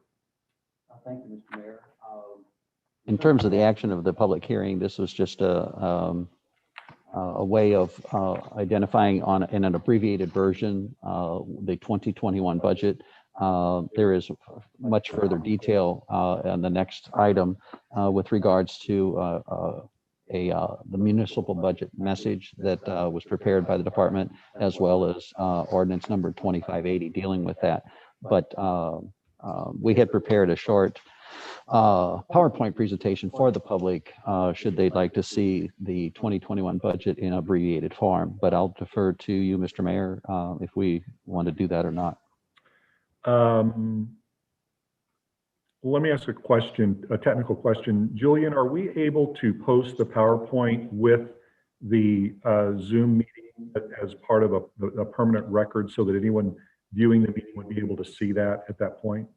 I can export the PowerPoint as a PDF and attach it right below the live stream recording after the meeting's over. Okay.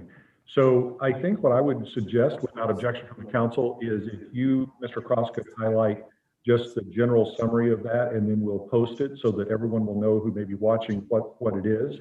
And then that'll be an additional resource that they can get at while they're watching the meeting in perpetuity.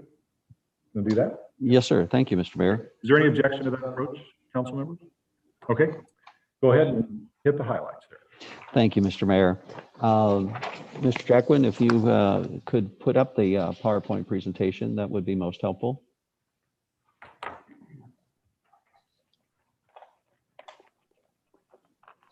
Okay, next slide, please.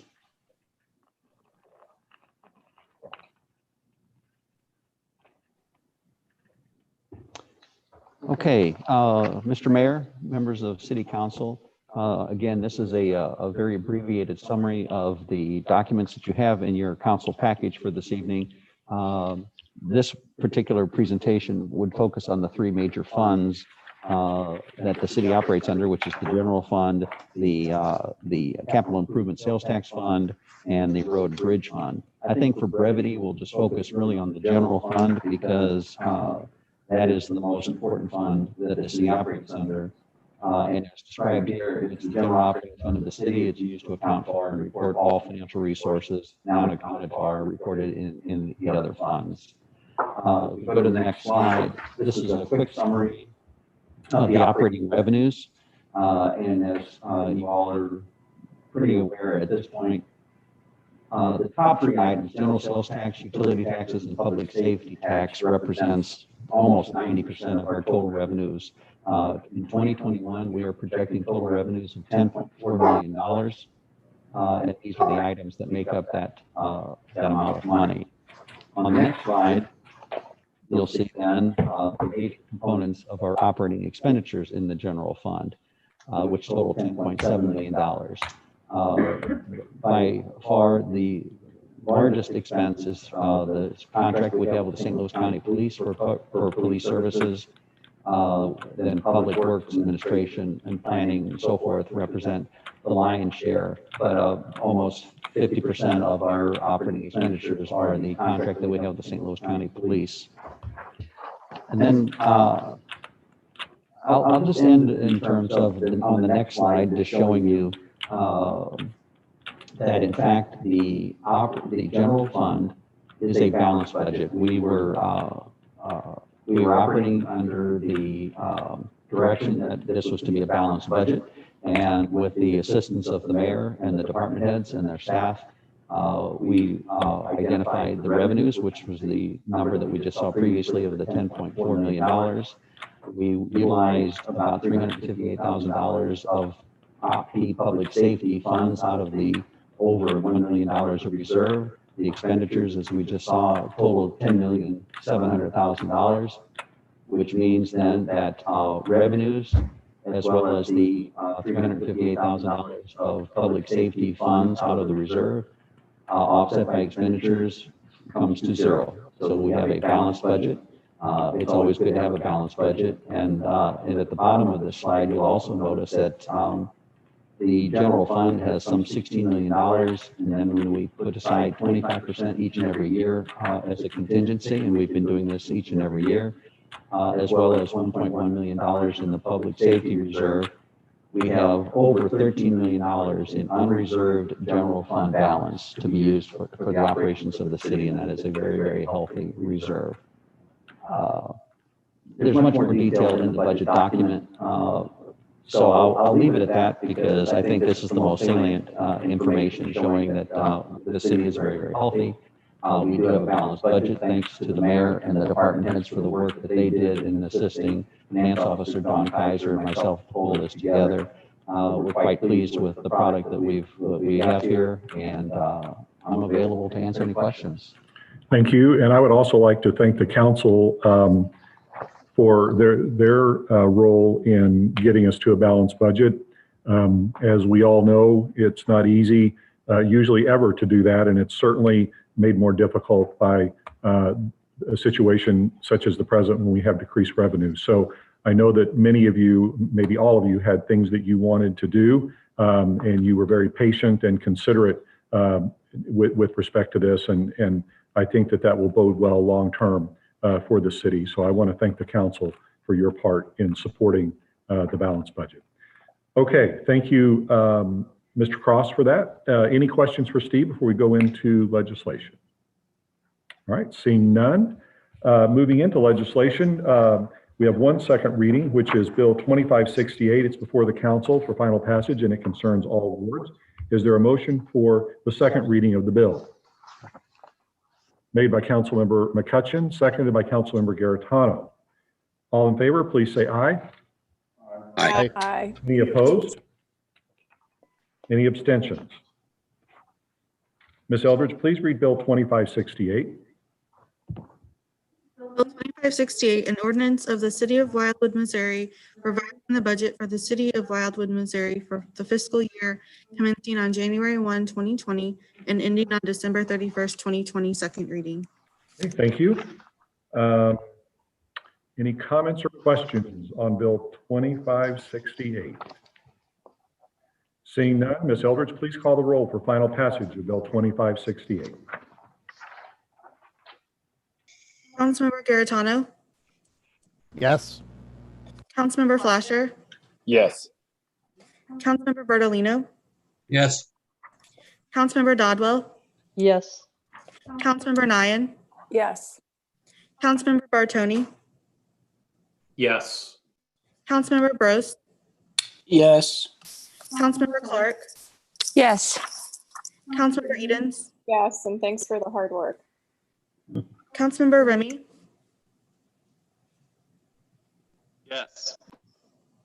Councilmember Farr, Yes.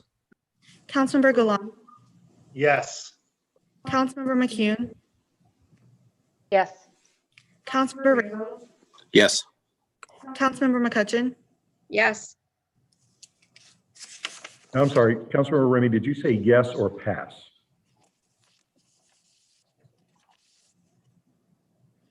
Councilmember Remy, you're on mute. There you go. Yes, Y-E-S. Okay, perfect. Thank you so much. All right, moving, so Bill 2568 has passed. Moving into our first readings, Bill 2580 is before the council and it concerns all wards as well. Is there a motion for the first reading of Bill 2580? Made by Councilmember Flasher, seconded by Councilmember Rambo. All in favor, please say aye. Aye. Aye. Any opposed? Any abstentions? Ms. Eldridge, please read Bill 2580. Bill 2580, an ordinance of the City of Wildwood, Missouri, adopting the municipal budget and capital improvement program for the City of Wildwood for fiscal year 2021, first reading. Okay. Any questions on Bill 2580 or discussion? Discussion. All right, seeing none, it'll be on the agenda for the next council meeting. Moving next to Bill 2581, it's before the council also for first reading, and it also concerns all wards. Is there a motion for the first reading of the bill made by Councilmember Dodwell, seconded by Councilmember Galani? All in favor, please say aye. Aye. Aye. Aye. Any opposed? Any abstentions? Ms. Eldridge, please read Bill 2581. An ordinance of the City of Wildwood, Missouri, authorizing the mayor to negotiate and execute an addendum to and a renewal of the police service agreement with St. Louis County for the year 2021, first reading. Okay, thank you. Any questions or comments on Bill 2581 or the underlying contract with St. Louis County for our police services? Councilmember McCune. I don't know who can answer it. I just have a question. What falls under support and indirect costs that were on the Exhibit A? What does that entail? What was the question again? I'm sorry. On Exhibit A on the contract, under Section 2, it says support and indirect cost. It's $111,000. What does that, in a summary, entail, since it's not detailed out? Support and indirect costs. Well, we have Captain Mundell with us this evening. Steve, do you know the answer to that? Or to Captain Mundell, I think he would be the best to answer that question. Okay. So, Captain Mundell, would you be okay answering that question if you? So the question is, without objection from any member of the council, Captain Mundell is coming to the podium here in the chambers, and the question, Captain, was. Can you hear me? Yes, we can. Okay. And so the question was, just to tee it up here, the $111,933 shown on the exhibit for support and indirect costs. And the question is, what is that for?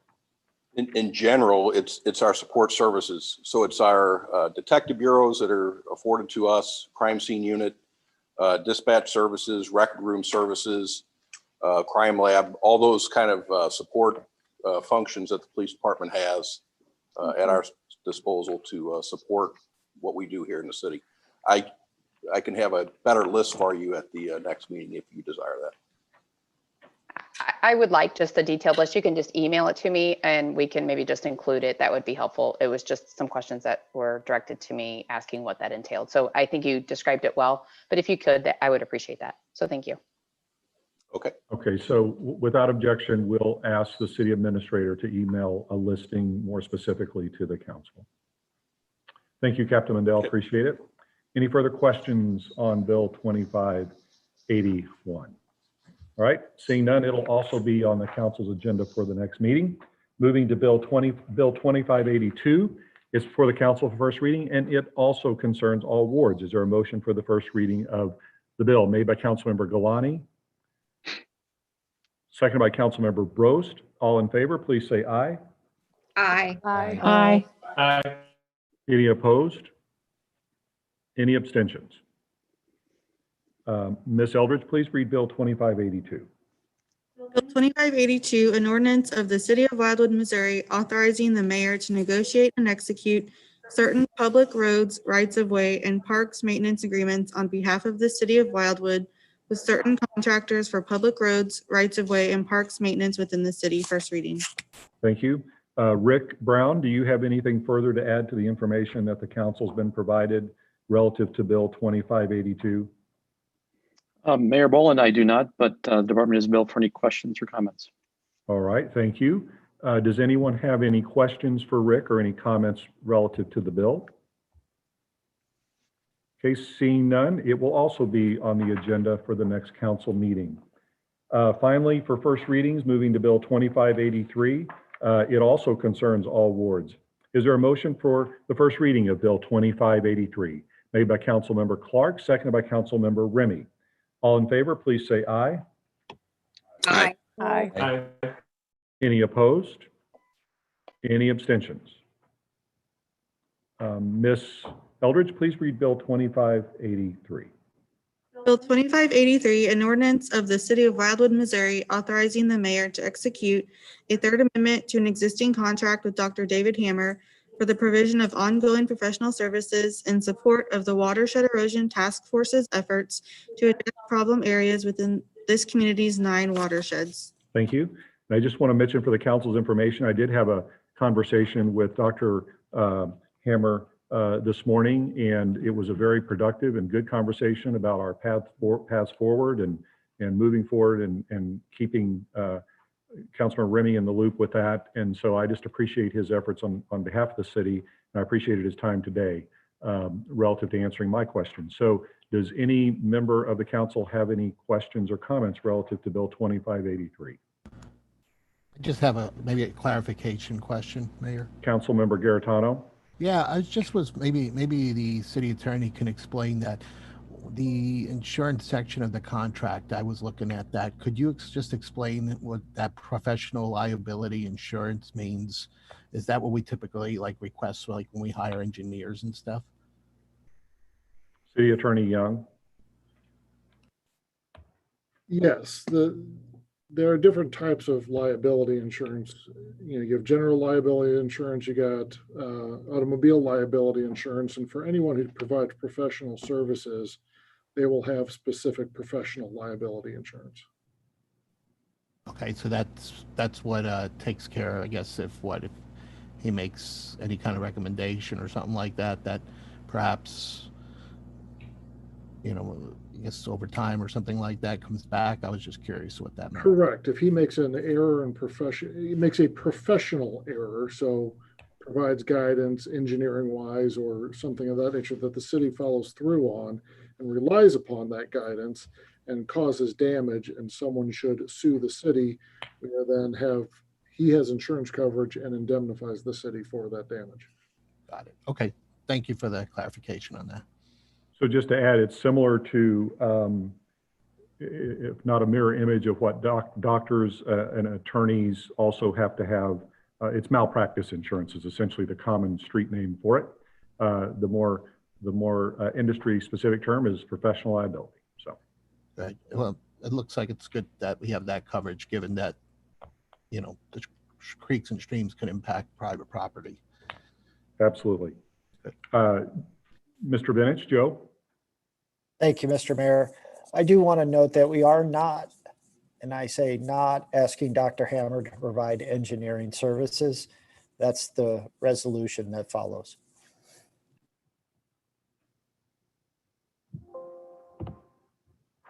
Thank you.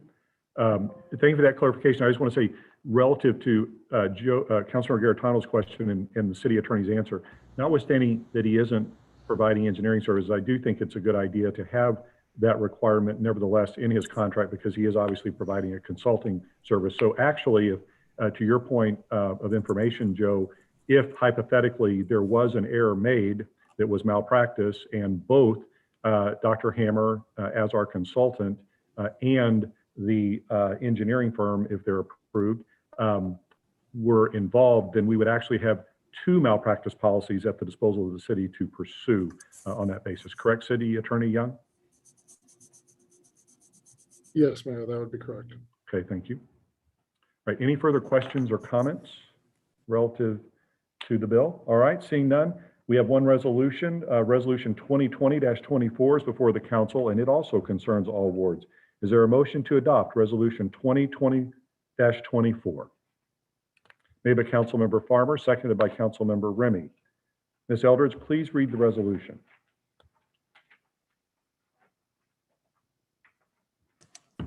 Resolution 2020-24, a resolution of the City of Wildwood, Missouri, authorizing the mayor to execute a second amendment to an existing contract with John Jones of Wright Water Engineers Incorporated for the provision of ongoing professional services in support of the Watershed Erosion Task Force's efforts to develop cost estimates for anticipated repairs to specific problem areas within this community's 9 watersheds. Okay, thank you. Councilmember Remy, do you or Joe have anything you'd like to mention further relative to Resolution 2020-24? I do not. We're looking forward to our consultant group. Okay, thank you. Joe, do you want to mention anything relative to this item?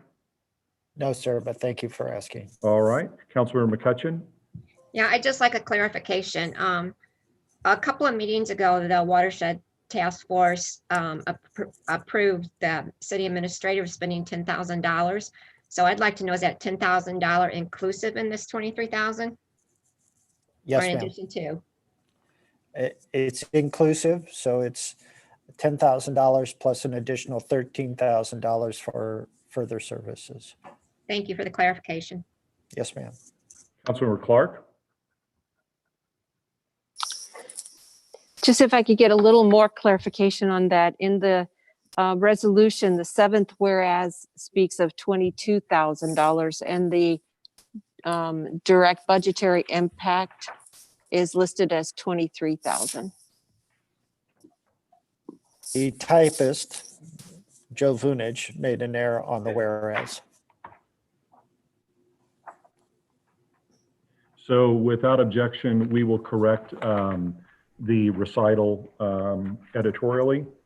Any objection to doing that in the bill? Seeing none, it was done. Okay, thank you. Anything further, Councilmember Clark? Well, it's Thank not you only for pointing the that out. recital, it's Oh, also in the- Councilmember Garitano, hold on a second. Councilmember Dodwell.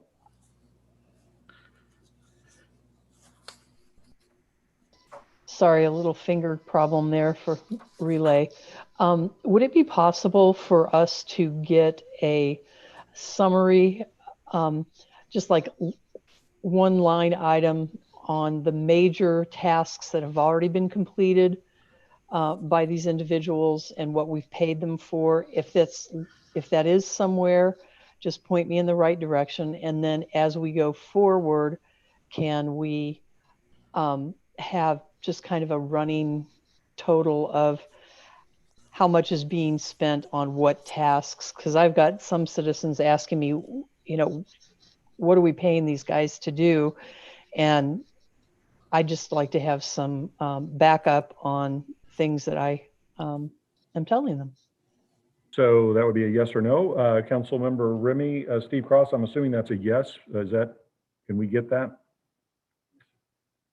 City Administrator says yes. Councilmember Remy, with the City Administrator's assistance, can we get that to the council? Yes?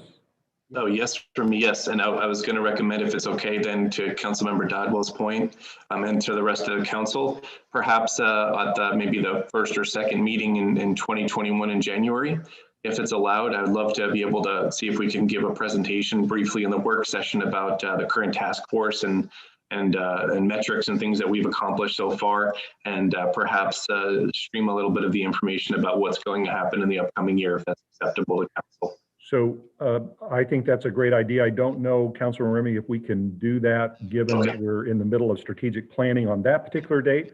But assuming strategic planning goes as well as it's been going thus far, I would say maybe the council meeting, first council meeting in February, or potentially the last one in January. But certainly, I think the idea, I think everyone would agree is a good one. And so appreciate your offer to do that. And so Ms. Eldridge, if you could just make a note when that looks feasible to put without over encumbering everyone, we'll get that on there. All right. Okay, thank you. Councilor Garitano. Yeah, Mayor, I just had a point of information. Oh, I'm sorry, I didn't hear that, or you would have taken priority there. Go ahead. Yeah, because we were just talking about the total cost, and I did have some confusion as well. So is the amount 23,000 or 22,000? It is 22,000. The ordinance identifies that in several locations. Yes, that's what I saw. So when I heard you say that it was a typo in the whereas, I guess maybe the clarification is that the whereas is correct. It says 22,000, as does the compensation section of the contract. So maybe is it correct to say that the typo then is just really in the agenda budgetary impact where it says 23,000? I think that is correct. Councilor Garitano, and my apology, I thought she was speaking to the recital, and you are correct. So the bill, or I'm sorry, the resolution is correct. It was merely an error on the agenda. Thank you so much. And my apology for missing your point of information. Thank you. Which takes priority over pretty much everything. Okay. All right. So seeing no further discussion, all in favor of the motion to adopt resolution 2020-24, please say aye. Aye. Aye. Aye. Any opposed? Any abstentions? All right, resolution carries. Moving next into miscellaneous, we have three items, two of which are receipt and files. The first is approval of expenditures. Council members, you've been provided with those. If there are any questions, we can discuss those questions now. Or if you have anything you'd like to discuss, that's also fine as well. So if not, I would entertain a motion to approve the expenditures as presented. Made by Councilmember Flasher. Seconded by Councilmember Brost. Any discussion on the motion to approve the expenditures as presented? Seeing no discussion, all in favor of the motion, please say aye. Aye. Aye. Aye. Aye. Any opposed? Any abstentions? Motion carries unanimously. Moving next to receipt and file, we have two items. Joe, both of these are in your department. The first is the Planning and Zoning Commission's annual report. Anything you want to mention relative to that item under receipt and file? Thank you, Mr. Mayor. Mr. Mayor and members of City Council, this particular item is for your information. It provides you an update of what the Planning and Zoning Commission initiated in 2020, completed, and what's still ongoing. If there are any questions, the department would be glad to answer them at this time. Thank you. Thank you, Joe. Any questions for Joe or comments on that item? All right, seeing none. Joe, the next item, PZ 15-17. Anything you want to mention relative to that item? Yes, sir. Sorry for my interruption. No worries. Mr. Mayor and members of City Council, the Planning and Zoning Commission considered changes to the recommendation it had made regarding the site development plan package for Mr. Roberts and the large water feature and waterfall structure located on his property that is on Lori Lane. The Department of Planning is providing this report with recommendation so as the City Council is aware of the changes that occurred and that the site development plan process, for all intents and purposes, is complete. If there are any questions or comments, the Department of Planning would be glad to answer them at this time. Thank you. Thank you. Any questions for Joe? Councilmember Bartoni. Thank you. And Joe, this might be an unfair request, but just for my benefit, to remind me and for the council members that have been here for maybe a little bit less than a year, can you do like maybe a 2-minute summary on the history of this project, just like where it started and why this has become, I guess, as hot button as it is, from my understanding, there was no electrical or plumbing permits pulled, and maybe MSD standards weren't enforced or put into place, and also maybe answer a couple of Mr. Hudson's requests earlier. I don't want to put words in your mouth, but he kind of mentioned that we're removing engineers' signed and sealed requirement, and this was against your wishes. Just want to hear that from yourself and just kind of the whole thought process. And is this a natural lake, or is this a retention and detention facility? So that was kind of a lot, but if it takes you more than 2 minutes, I understand that also. Yeah. So if I could, with your indulgence, Joe and Councilmember Bartoni, having been through this on planning and zoning, I'm going to try to put it in basically one sentence. So this relates to, it's called a waterfall. It's actually a mini brook that meanders down rocks next to Mr. Roberts' driveway for a fair distance that he placed when he constructed his home several years ago. And essentially, the upshot of the debate and why this has become such a hot button issue is because there were complaints by neighbors about that particular part of the construction, the Hudsons in particular. And we appreciated them bringing those to us.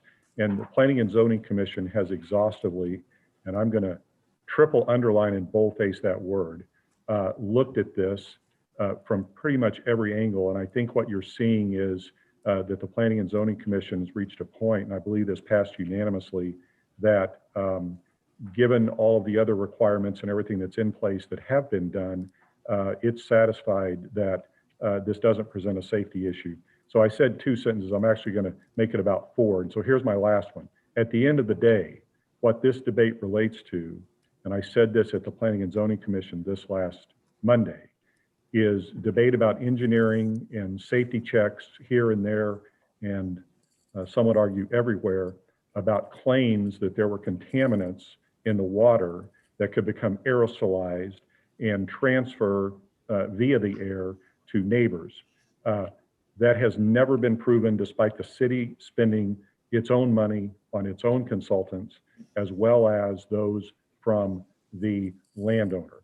And I believe at one of the council meetings when this was addressed previously, because this is not the first time this has been before the council, I recall Councilmember Remy, as a physician, opining that scientifically, those that had been alleged to be contaminants were not even possible to be transmitted from an on an aerosolized basis. So with that in mind, that's sort of where we got to this point. Joe, and thank you for your indulgence. If you want to talk specifically about anything further, I'm sure that would be helpful. Thank you. Councilmember Bartoni, I would just add that during the Planning and Zoning Commission's discussion of this matter a week ago today, there was a claim that the city had proceeded forward with a known public safety hazard not being addressed. And the department's position is that the city did not proceed forward in that manner and has spent, for the most part, the last 3 years trying to verify all claims of concerns relating to public health and safety. It was the department's position that the Planning and Zoning Commission would not act on a site development plan knowing that there was a threat to the public health, safety, and welfare. So you're comfortable there is no public health or safety issues on the site? I've had discussions with representatives at the Missouri Department of Natural Resources. We engaged a private testing firm from Mount Vernon, Illinois, to actually go to the site and collect samples. And in all instances, there are certain elements in the water that in certain quantities would be concerning, but those quantities just didn't exist according to our expert. And so from that perspective, we've tried our very best as the city to alleviate those fears of the neighbors. And we've tried to respect the property rights of Mr. Roberts and his wife. And at the end of the day, we've done sound analysis, we've done water testing, we've visited this site, both the Planning and Zoning Commission and Department of Planning staff, to understand the components of the system. And really, for the most part, it is a very large waterfall or brook, as the mayor's described it. But for all intents and purposes, the site development plan, as recommended now and approved by the Planning and Zoning Commission, concludes the discussion. Yeah, and I'm not questioning the Department of, or Planning and Zoning's conclusion. And the one thing, Joe, and I'm just going to let you speak for yourself on this, is Mr. Hudson had made mention that, and I might be getting this wrong, and I apologize if I do, and maybe somebody would correct me, but that removing the signed and sealed plan requirements was against the department's wishes. Is that accurate, or am I not getting what he said correct? All I would say, Councilmember Bartoni, is that when the Planning and Zoning Commission was trying to find a solution to the concerns of the neighbors and respect the efforts of the property owners, the Roberts, we debated back and forth whether to treat the water with some type of chemical, natural type of approach, or somewhere in between. Ultimately, the Planning and Zoning Commission leaned toward a more static solution, which is a bioretention basin at the head or the top of the lake. So as water would enter through it, there wouldn't be a need to constantly treat the water itself because there would be pretreatment. That was the action they took on the initial site development plan. If you check back, you'll see that with the receipt and file, the city council was given by the Department of Planning from the commission. That is reflected. But as we discussed it this past Monday, the decision was made to go back to the other direction because Mr. Roberts is using straw wattles around the perimeter of the lake and has a requirement to maintain the lake each and every year. And the Planning and Zoning Commission is going to revisit this in 1 year to make sure that the decision they made is the best decision. Okay, and then I guess since this is such an important issue within the city, not just at this site, but just throughout the whole city, do you think that there is potential for an erosion issue down at Wild Horse Creek? Mr. Roberts has constructed what I think is a improved large water feature than what existed there for a very, very long time.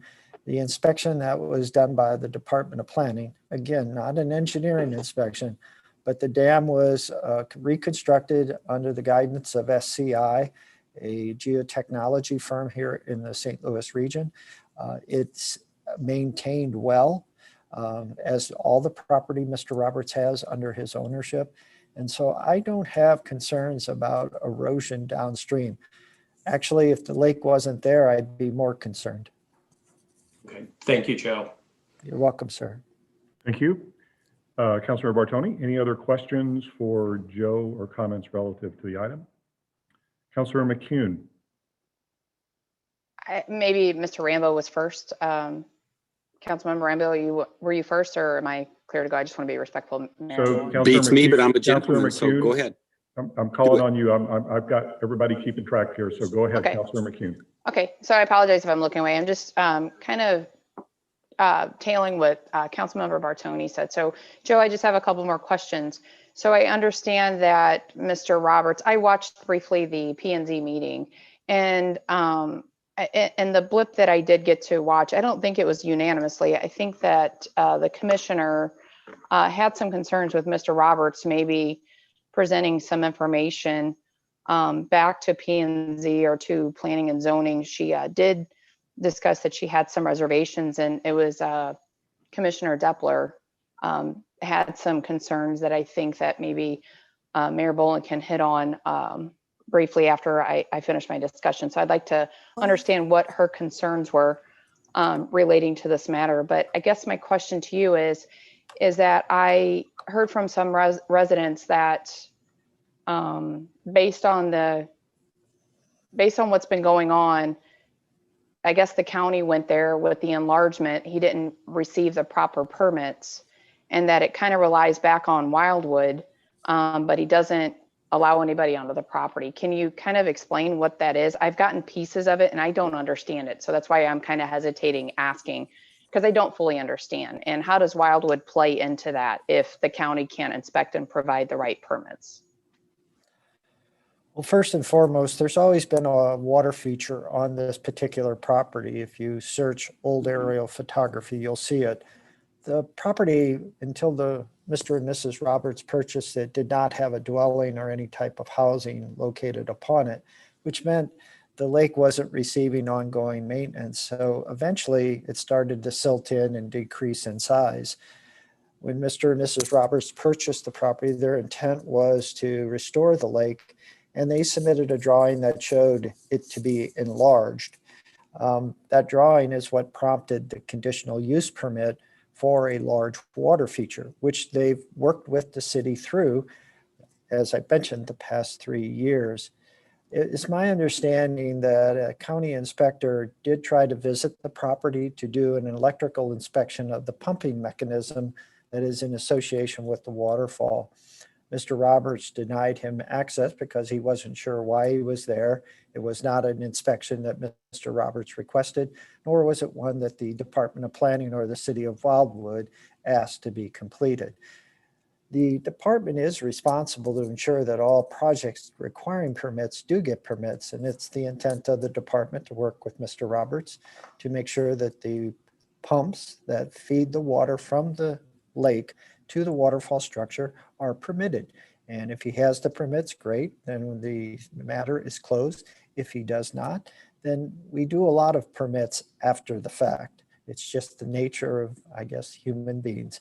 But it's not an issue that is not going to be addressed because, quite frankly, it's a safety issue for Mr. and Mrs. Roberts if the electrical and plumbing systems don't have permits. So there is no permits on file currently. Is that what you're concurring to, Joe? We cannot find any in our records, and I've asked on multiple occasions of Mr. Roberts to provide them if he has them on record. He's provided permits for the dwelling, for the indoor riding arena, the outbuilding, but nothing yet for the pumps and the mechanisms that feed the water from the lake to the waterfall structure. Okay, and then my last question is that the petitioner submitted the water calculations as part of the site development plan for the waterfall. Apparently those numbers maybe were inaccurate. I don't know where that comment came from, but they were not sealed and signed by the engineer. And I heard the gentleman that lives next door bring that up in public participation. What does that mean? What is sealed and signed by an engineer? Can you explain what that is? Well, Mr. Brown probably knows better than I since he is a licensed and registered professional engineer. But on site development plans, we require the PE, the professional engineer, to sign and seal. That's that individual's guarantee that the plan has been reviewed, designed, engineered, and reviewed by that individual to be in compliance with generally held standards and regulations. So it's a guarantee that it'll work. It's not atypical for a site development plan not to have seals and signatures on it until the Planning and Zoning Commission acts upon it, and in this case favorably. Now, to complete the site development plan process, the department will respectfully request of the Roberts to have their engineers sign and seal all applicable sheets of it. We're at that stage now with the final action of the commission this past Monday. So I guess for tonight's purpose, I guess what we're trying to do is obviously come to a resolution, but are we putting the cart in front of the horse? No, point of information, Councilmember Kuhn, there is no coming, this is a receipt and file. So absent a 2/3 vote of the council to take it up, so to speak, and have a court hearing on the matter, it moves forward. So there's no motion on the floor. There's no resolution about this. This is an informational item absent a motion that passes by 2/3 vote to the contrary. So we're not having a motion tonight, it's just for You can make a procedure. motion, but you said resolution. We're trying to come to resolution. The council isn't coming to resolution. This is just informational gathering by the council at this point. Okay. And Ms. McCune, as you saw in work session and you've seen over the tenure you've been a representative of Ward 7, the rule of thumb the Department of Planning utilizes is always to give you more information, not less, so that when you do get constituent questions, or if you just have questions yourself, you have the information available to you and you don't have to ask for it necessarily. And so tonight, as the mayor mentioned, this is a receipt and file. You do, as always, have the right to exercise power of review over a conditional use permit or any component of an action by the Planning and Zoning Commission on such, but the department is just giving it to you so you know we're near the end of the road here. So the power review, I could ask for that now? I would defer to the mayor. You can make a motion to that effect. It would require a second and a 2/3 vote to pass. Okay, I'd like to see the other speakers before we move forward. So Okay. I'll go from there. So I want to, you mentioned me in your comments there, Councilmember Kuhn. First of all, relative to the background from the Planning and Zoning Commission and Commissioner Depler. First of all, I want to thank you for your interest in the water feature up in Mr. Roberts' property. The decision from the Planning and Zoning Commission, if you I don't know how much of it you watched or what have you, but it was a unanimous decision, which included Commissioner Depler. And I don't know what her concern that you may have heard was, but it was a unanimous decision by the commission. And the question you ask, which is a very good one about the signed and sealed issue, I guess I would say two things about that. One is historic and one is practical. This has been through, as Joe mentioned, 3 years. This is not the first time this has been before the council. I'm not sure how many times it's been before the council. I wish I knew how many times it's been before the Planning and Zoning Commission. Quite a few. So there's a long history here, and this isn't just something that sort of popped up. That said, I think that the commission's decision relative to this was really a practical one. It had previously requested or required, and Mr. Roberts agreed to spend up to $1,000 annually to pre-treat the water that is going into this water feature. I don't ever recall requiring a resident to do that previously, but nevertheless, that's what we did. If we, as a practical matter, required his engineer to sign, seal, and deliver it, that would inevitably exceed the $1,000 cap that the commission had previously placed on Mr. Roberts to pre-treat water that has never been shown to hurt anyone by virtue of its being aerosolized in terms of contaminants. Never proved, despite lots of research, frankly, that this city has paid money for. So I hope that additional information is helpful. Councilmember Rambo, did you want to speak earlier? She said, I didn't see your hand, so did you? Yeah, it's that information, by the way, was actually quite helpful. This has been an exhausting multi-year saga by many groups within Wildwood government, and there's been conflicting data at every turn. I don't know if this lake is a biohazard or a pristine glacial lake. I'm kind of coming down on the side of it being benign based on what I've heard this evening. I don't know if it drains 200, if it collects drainage from 200 acres or 30 some acres. I am concerned about that runoff because that's a new question that I hadn't considered. I will say that a bioswale, well, the facility that was requested from MSD treats effluent. I've seen it used in lieu of septic systems in places that never freeze. And I would have considered it myself because it's pristine and beautiful and so forth. But these straw wattles capture and mitigate siltation. They don't do anything about effluent. I'm now comfortable, tentatively comfortable, that we don't need to treat the contaminated water or anything like that. But I do take the planning department recommendations very seriously, and I don't want to relitigate this. But so my question comes down to a very simple one: can I assume that the 1-year review is automatic?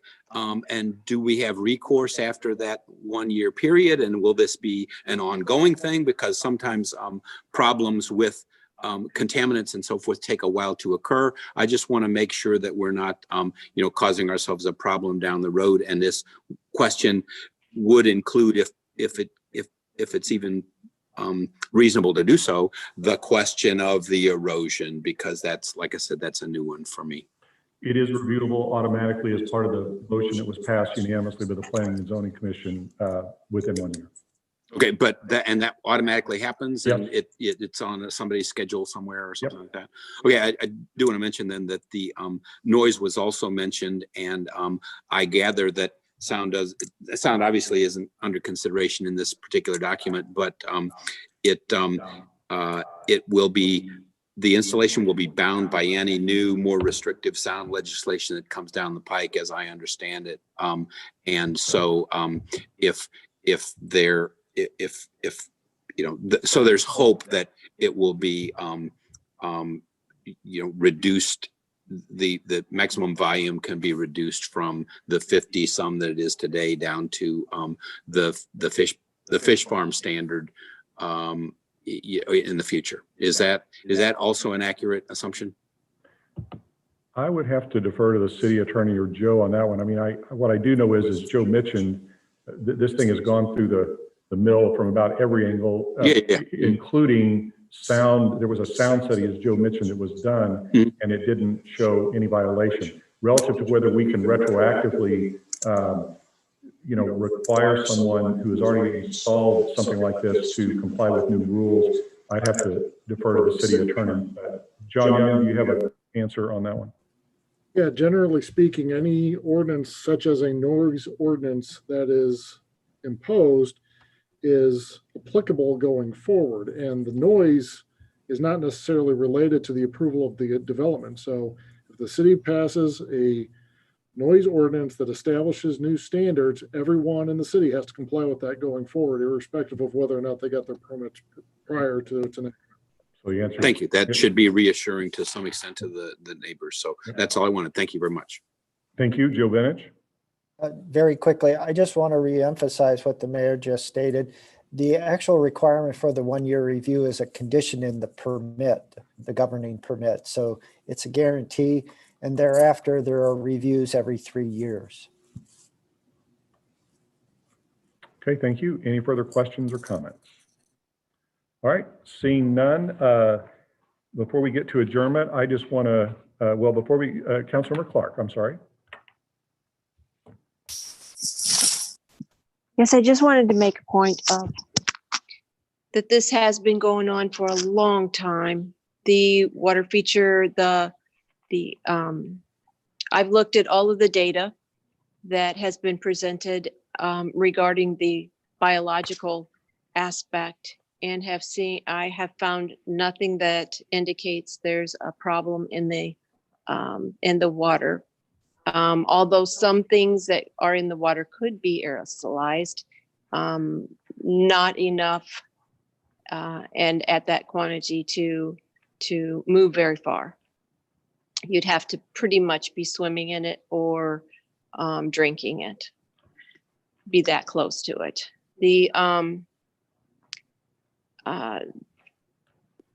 And just briefly looking at today, so it has been very briefly looking at some of the issues that could be arise because of erosion factors.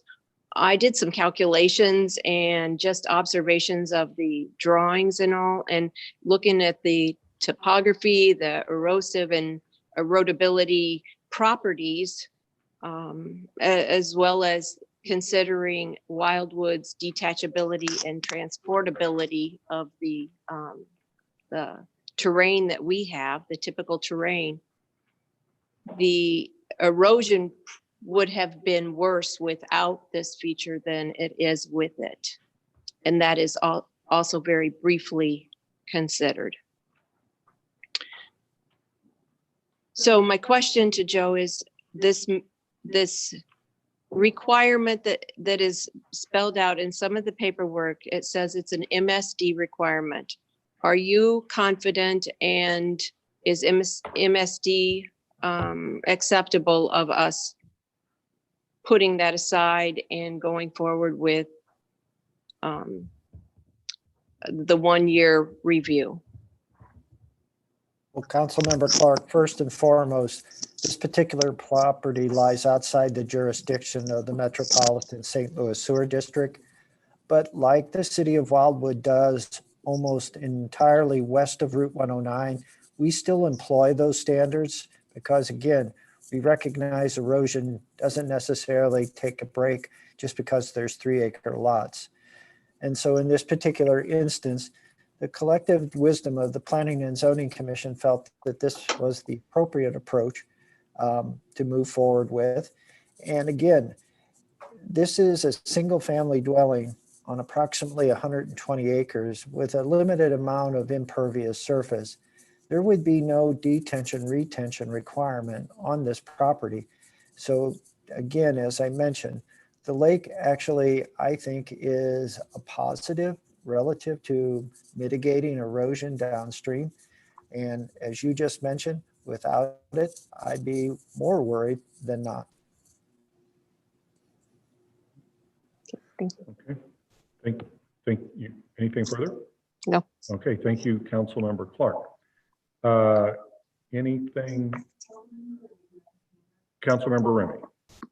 No, thank you. I think a lot of folks have already said some of the same things I was going to ask questions of. So I don't really have a lot to say. I think I've gotten a call from thoughtful citizens that, clearly care about this issue, and I applaud their passion for it. I did follow up with some folks, and Joe actually nailed it exactly on the head, and so did Ms. Clark, specifically about the erosion issue, specifically potential for worsening of erosion in the creek nearby.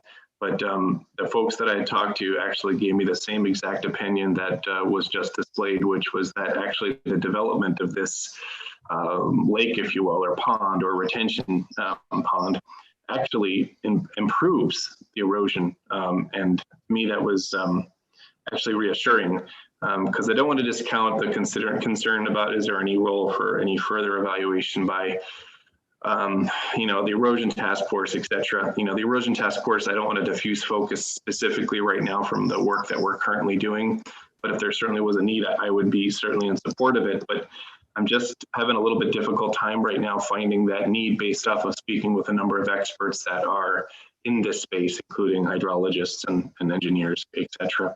Mr. Vunich, just so I understand, and you've said it like 5 times now, I just want to clarify one more time that this lake or retention pond, if you will, detention pond as it sits, actually reduces the potential for erosion downstream in the creeks, correct? Yes, by its design, it's retaining water, and that water is then the amount of water going downstream is not as great.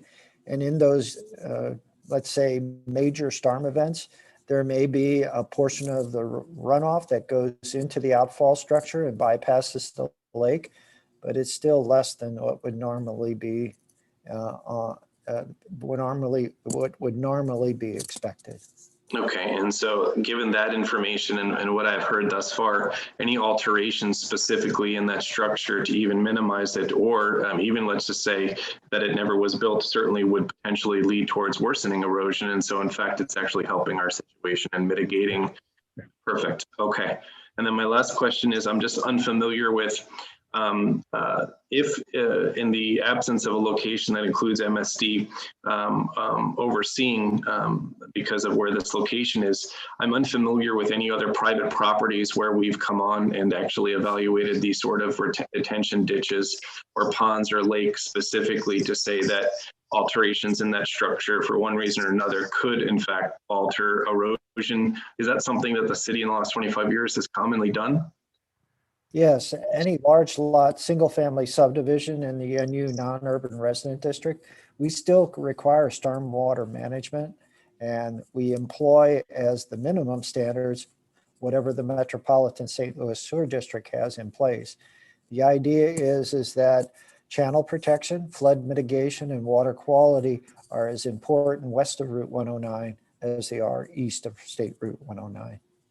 And so then under those auspices, exactly what you just said, then to make sure that we're equitable to all of our citizens, that same standard that we apply to other citizens for their private houses and property has certainly been applied at this property as well, correct? Actually, we've applied more here.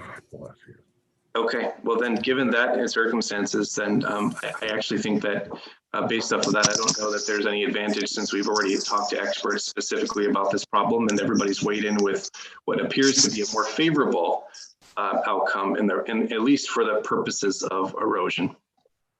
Thank you. Thank you. And one thing I just want to mention is an item of information. And I thought of this earlier when when Mr. Hudson, I was thinking about this when he suggested the Watershed Erosion Task Force.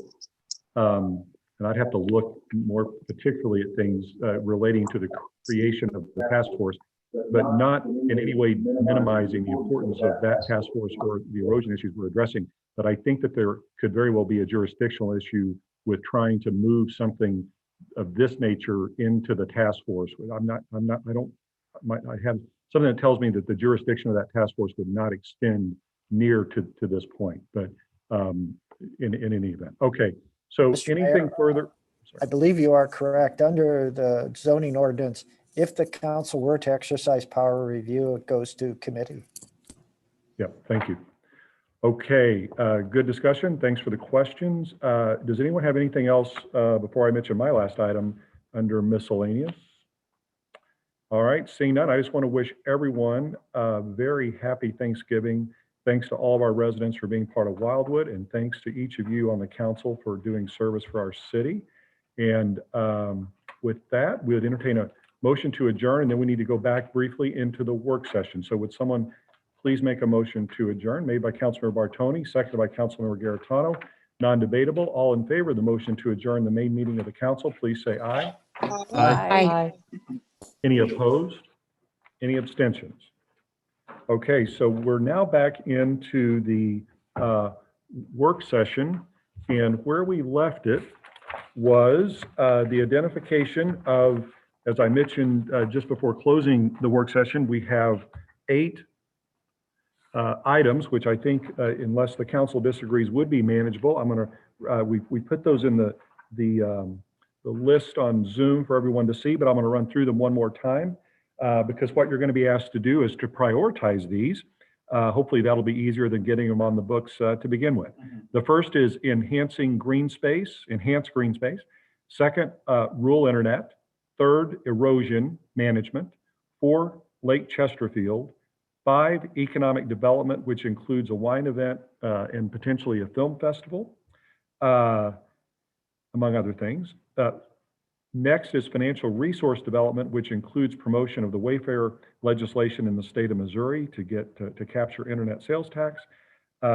Next is the big item of public works, and I think I got everything on here. Extension of Main Street from Councilmember Bertolino, the median, readdressing the median and upscaling it on Grover Parkway as well as Fullerton, and that includes Councilmember McCutcheon's comment about Fullerton. Councilmember Dodwell's Clayton 109 roundabout issue from Councilmember Garitano and Councilmember Galani, the Old State Road shared use path, Old State Road Ridge Road roundabout, other road improvements and pedestrian safety improvements from Councilmember Remy, the Garden Valley Oak Trails right turn lane. We have the roundabout at 109 in Wild Horse Creek, the sidewalk on Strecker Road from Councilmember Bartoni and another council member who I don't recall at the moment. My apology. Village Green, Highway 100 improvements, including the left-hand turn lane that's been under discussion for some time from Councilmember Rambo and Clark. Ditches on the area of Valley and Strecker Road from Councilmember Edens, the light at Babler Elementary exit from Councilmember Remy, Woods Road flooding, management of deer from Councilmember Rambo, sound mitigation on Pond Grover Parkway from Councilmember McCutcheon,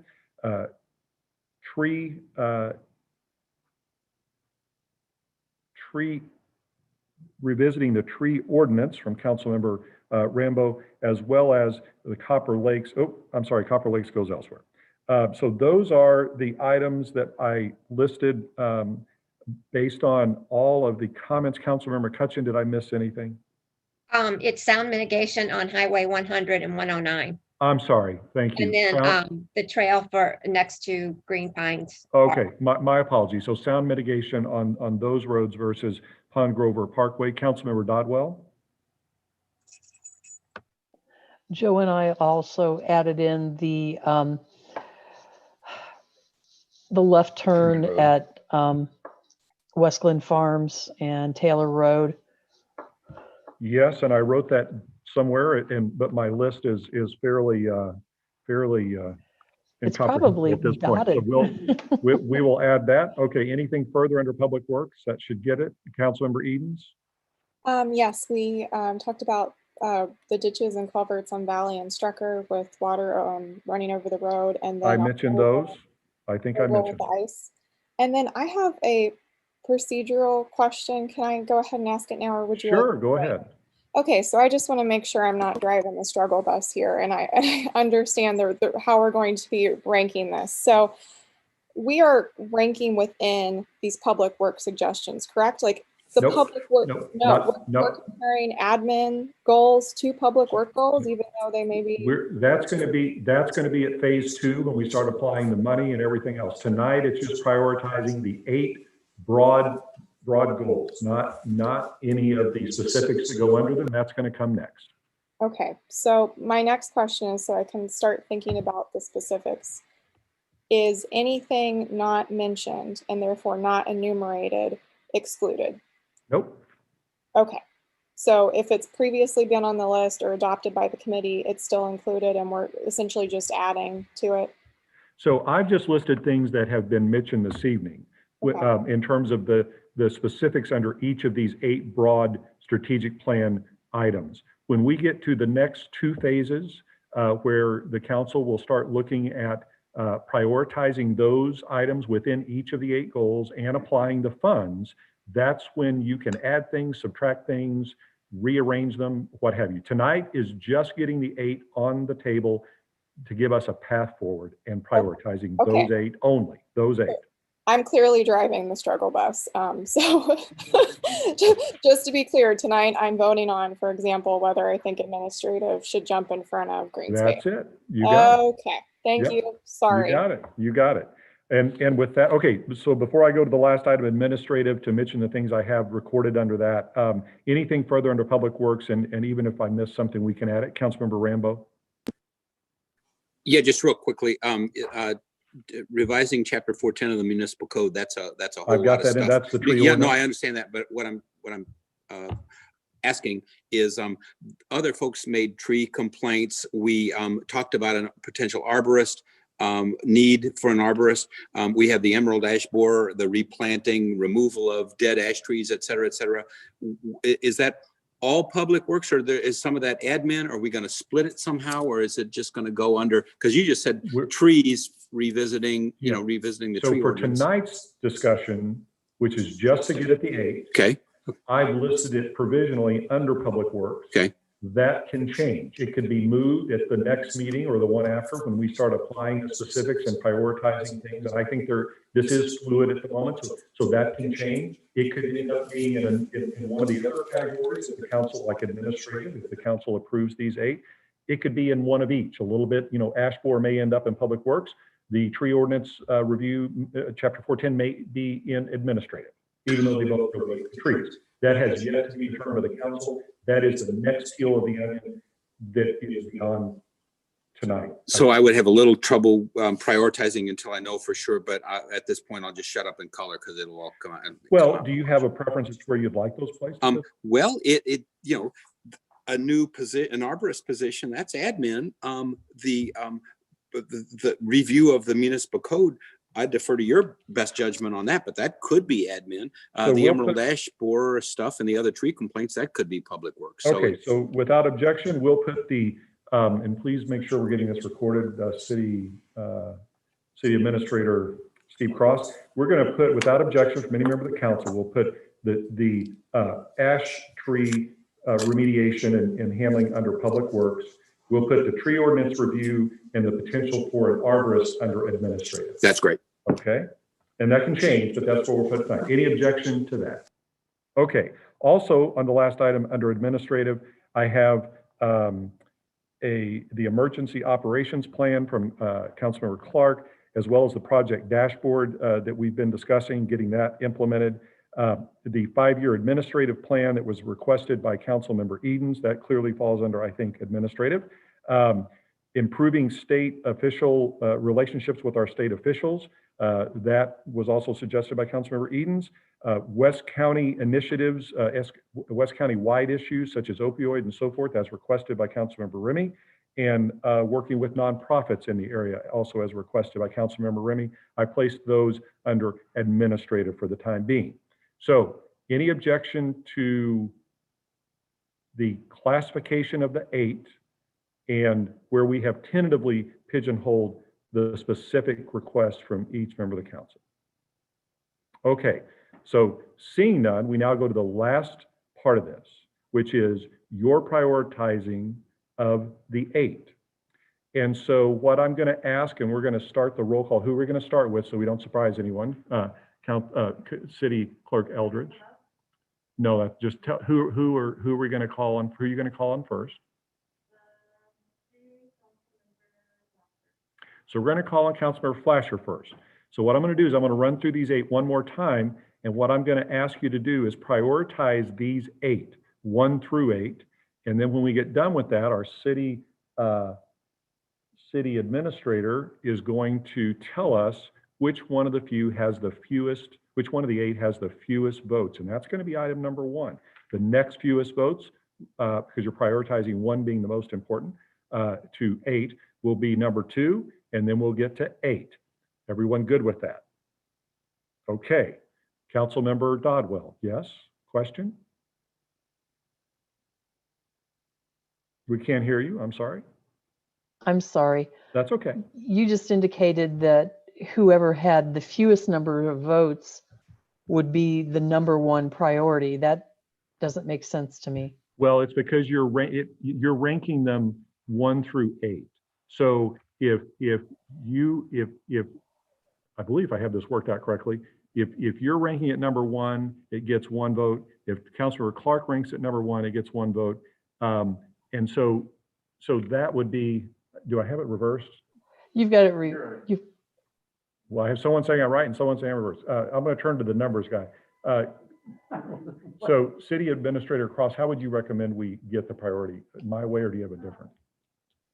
Well, it's going to be tough. We've got 8 items here. And what each council member can do is just say, I want 8, then 7, then 3, then 2, then 1, and I'll do that. Okay. And starting with the highest priority to the lowest priority. Okay. Okay, and then I'll tally that or try to tally that. Okay. So Okay. I think we're going to go with what I had suggested. So give them to us 1 through 8. And at the end of the day, we're going to be able to tell where you're, I think as a practical matter, it's not going to come down, but thank you, Councilmember Dodwell, for keeping this straight, because I had trouble trying to figure out the best way to do this over the last couple of days. So, yes.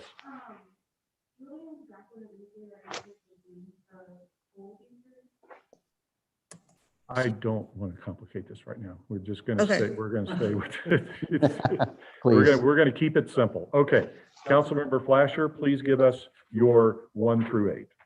Number 1, rural internet.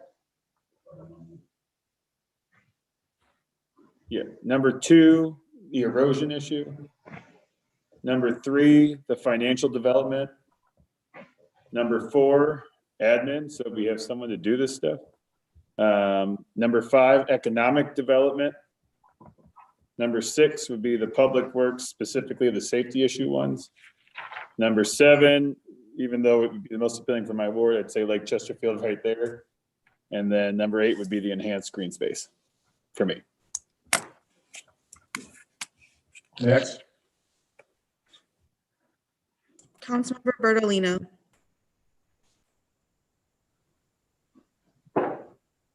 I'm gonna do mine by the numbers, Steve, here, as you had listed them there. So my ranking would be 2, 3. Okay, Councilor Berlino, what's 2? We need to know what's 2 and what's 3 there. Mr. Mayor? You've got them listed as 1 is green space, 2 is rural internet, 3 is erosion. Right. Oh, okay. I don't see that. That's okay. That's all We right. just made that up, 1 through 8. Okay. So It's under people the give it- chat, Mayor, it's Oh. under the chat. Yeah, okay, that's all right. Go ahead. I think that's going to be confusing if you use numbers, because they. No, it's going to be perfect. I All see. right. Well, I would, it may be confusing or not, but I would ask that because people who are watching this down the road, I think it would help if you call out what it is you're voting for. So, because we may understand the numbers, but the public may not. So if you wouldn't mind, it won't take that much longer. Let's just call out the item and you're from number 1 through 8. I'll start over, Steve. Okay. My number 1 priority is number 2, rural internet. My next one is 3, erosion. My next one is 5, economic development. My next one is 6, financial resources development. My next one is 4, Lake Chesterfield. My next one is 7, public works. My next one is 8, admin, and my last one is number 1, green space. Okay, next, please. Thank you, Councilmember Bertolino. Next is Councilmember Dodwell. Okay, my number 1 priority, rural internet. Number 2, erosion and watershed. Number 3, financial resource development. Number 4, economic development. Number 5, public works. Number 6, administration. Number 7, Lake Chesterfield. And number 8, enhanced green space. Okay, thank you. Next, please. Councilmember Nyan. Changed this so many times, I'm dizzy. I don't know where I am. I can't even count to 8 anymore. I have enhanced green space 7, rural internet is 1, erosion management 4, Lake Chesterfield 6, economic development 7, financial resources 2, public works 3, and administrative works 5. Did I count right? Okay, our counter over here is confused. So can you just? I told you I was confused. I'm changing. If you just say go with your, like the others did, go with your first one is what, your second one is what, do it that way. Okay. Order of priority. Rural internet 1, Yes. financial resources 2, public works 3, erosion management 4, admin works 5, Lake Chesterfield 6, enhancing green space 7, and where's my 8? Economic development. Did I say at the same time? I need 1, 2, 3, 4. Don't you? 1, 5, 6, 7, I'm missing. 4, 5, 6, 7, 1. 1, 2, So 3. her rural internet's number 1. Tell me if I get this right, Councilor Nine. Rural internet's number 1. Financial development number 2. Public works number 3. Erosion number 4. Admin number 5. Lake Chesterfield 6. Green space 7. Economic development 8. Yes. Okay, thank you. Next, please. Councilmember Bartoni. Whoops. Gotta pull the chat back up. Number 1 is financial resource development. Number 2 is erosion. Number 3 is public works. Number 4 is rural internet. Number 5 is economic development. Then number 8, administrative. And number 1, green space. And then. Okay, whoa, hold on. So we were with you until you got, so you went from 4 to 8. Can you just, or actually you went from. Oh, I missed, okay. You want me to start over? I probably know what I did. Please. Okay. The So first we one. got financial development number 1, erosion number 2, public works number 3, rural internet number 4. Yep. Economic development number 5. Yep. Okay, and then what's 6? Administrative. Okay, 7. Green space. And then 8 would be Lake Chesterfield. Correct. Okay, thank you, Councilmember Bartoni. Next. Councilmember Bros.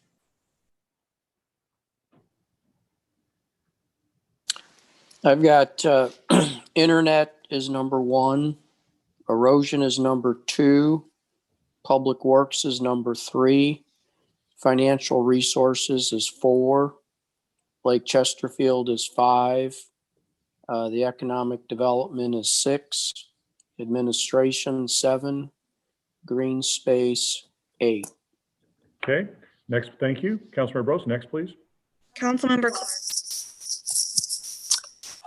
Rural internet 1,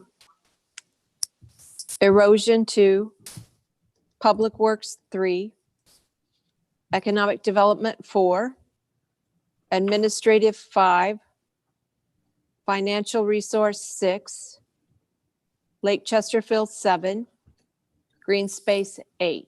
Okay, thank you. Next, please. Councilmember Eden.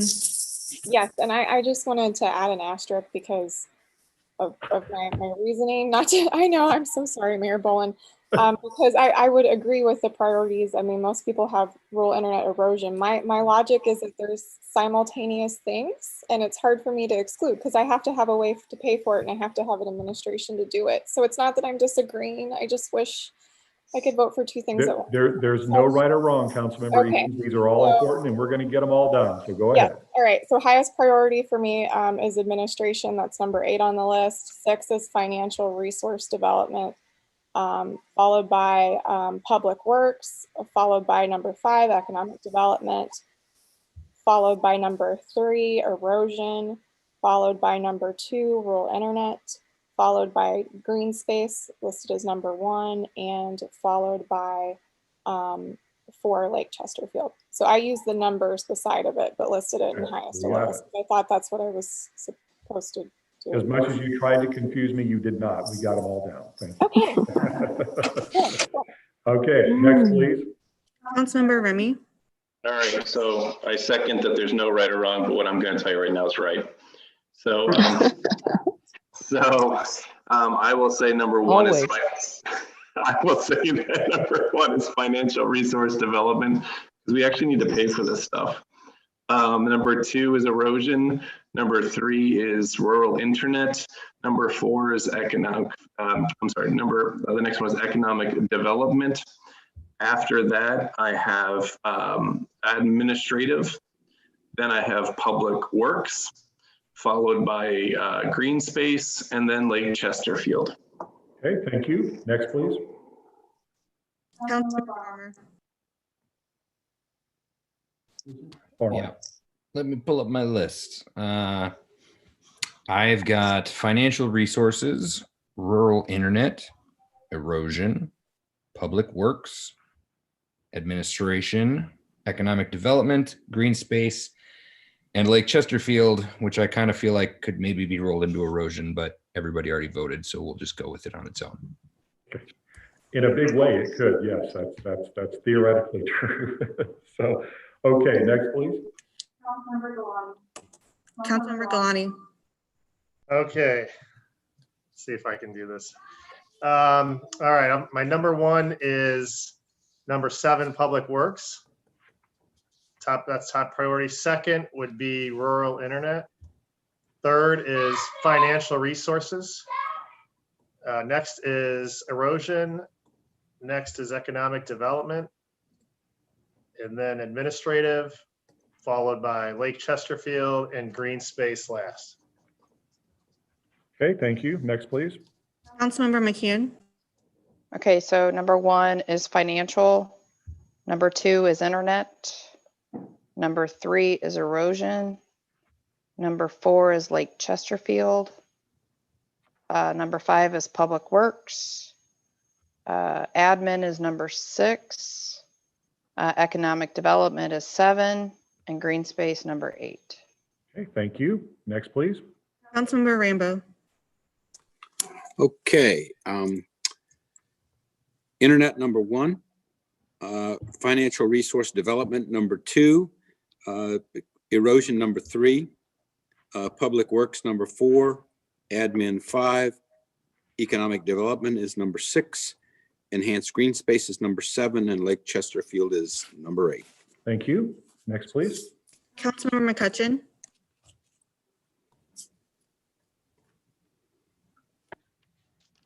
Number 1 is rural internet. Number 2 is erosion. Number 3 is public works. Number 4 is admin. Number 5 is enhanced green space. Number 6 is financial resource development. Number 7 is economic development. And number 8 is Lake Chesterfield. Thank you. Next, please. The last is Councilmember Garitano. Okay, my first item is internet. Second item is green space. Third item is public works. Fourth item is financial resources. Fifth item is administration. Sixth item is economic development. 7 is erosion. 8 is Lake Chesterfield. Okay. Well done. Thank you. So before we decide how much to spend on this, are you able, do you have the numbers right off? What do you have on well, do you have the composite prioritization done? Are you kidding me? Okay. So what we'll do without objection, it looks like, according to my count, well, let me finish my statement. What we'll do without objection is we'll have an email that'll go out tomorrow to everyone once these have been tabulated from our city administrator. If that's okay with everyone, rather than have him sit here and number crunch all evening. One thing I would mention just off the cuff, and please don't hold me to it, but I've been keeping tabs, and I'm going to ask our city administrator if he sees this as being materially different, but it looks like the top, I'll list these in relative order priority. At the top is, it looks like likely will be rural internet, erosion, and from there it's going to get kind of tough on what we get into in terms of either public works or financial development. Admin and economic development look about tied for the next 2 spots, and last would be Lake Chesterfield, followed by 8th. I think it will undeniably be green space. So that's tentatively, and he's shaking his head yes, as you can see, where it looks like it's going to end up, but we'll get the definitive answer to everyone by email tomorrow, if that's okay with everyone. Good enough? Okay. So then just to recap the next steps that I'm going to ask you to think about, and I'm going to also ask our city administrator to forward some additional information that will help as we go into phase 2, which is developing more specificity relative to these 8. And as we mentioned, Councilmember Edens, when we were, you had raised your points earlier, so we can add and subtract, but I think we have a great list from all of you to go forward with and to at least get to start putting together the sub goals within each of these 8. And so what I'm going to ask our city administrator to do, in addition to giving us the priority of the 8, to also provide a list under each of those 8 with the items that you've mentioned tonight that I referenced, all the items in public works, all the items in administrative, and so forth. And then next, I'm going to ask him between now and the next council meeting, and there's no right or wrong answer to this, it's just for discussion, without objection, to provide the council with a template pro forma budget to affect those items, both in terms of the amount of money and in terms of the timing of which would be, he would recommend as interim city administrator be done first, whether that be because we have funding that has come, the city has committed from MoDOT or what have you, that may be in a position to expire if we don't use it within the next year. So he's going to get us the final list of the 8, definitive based on your votes this evening.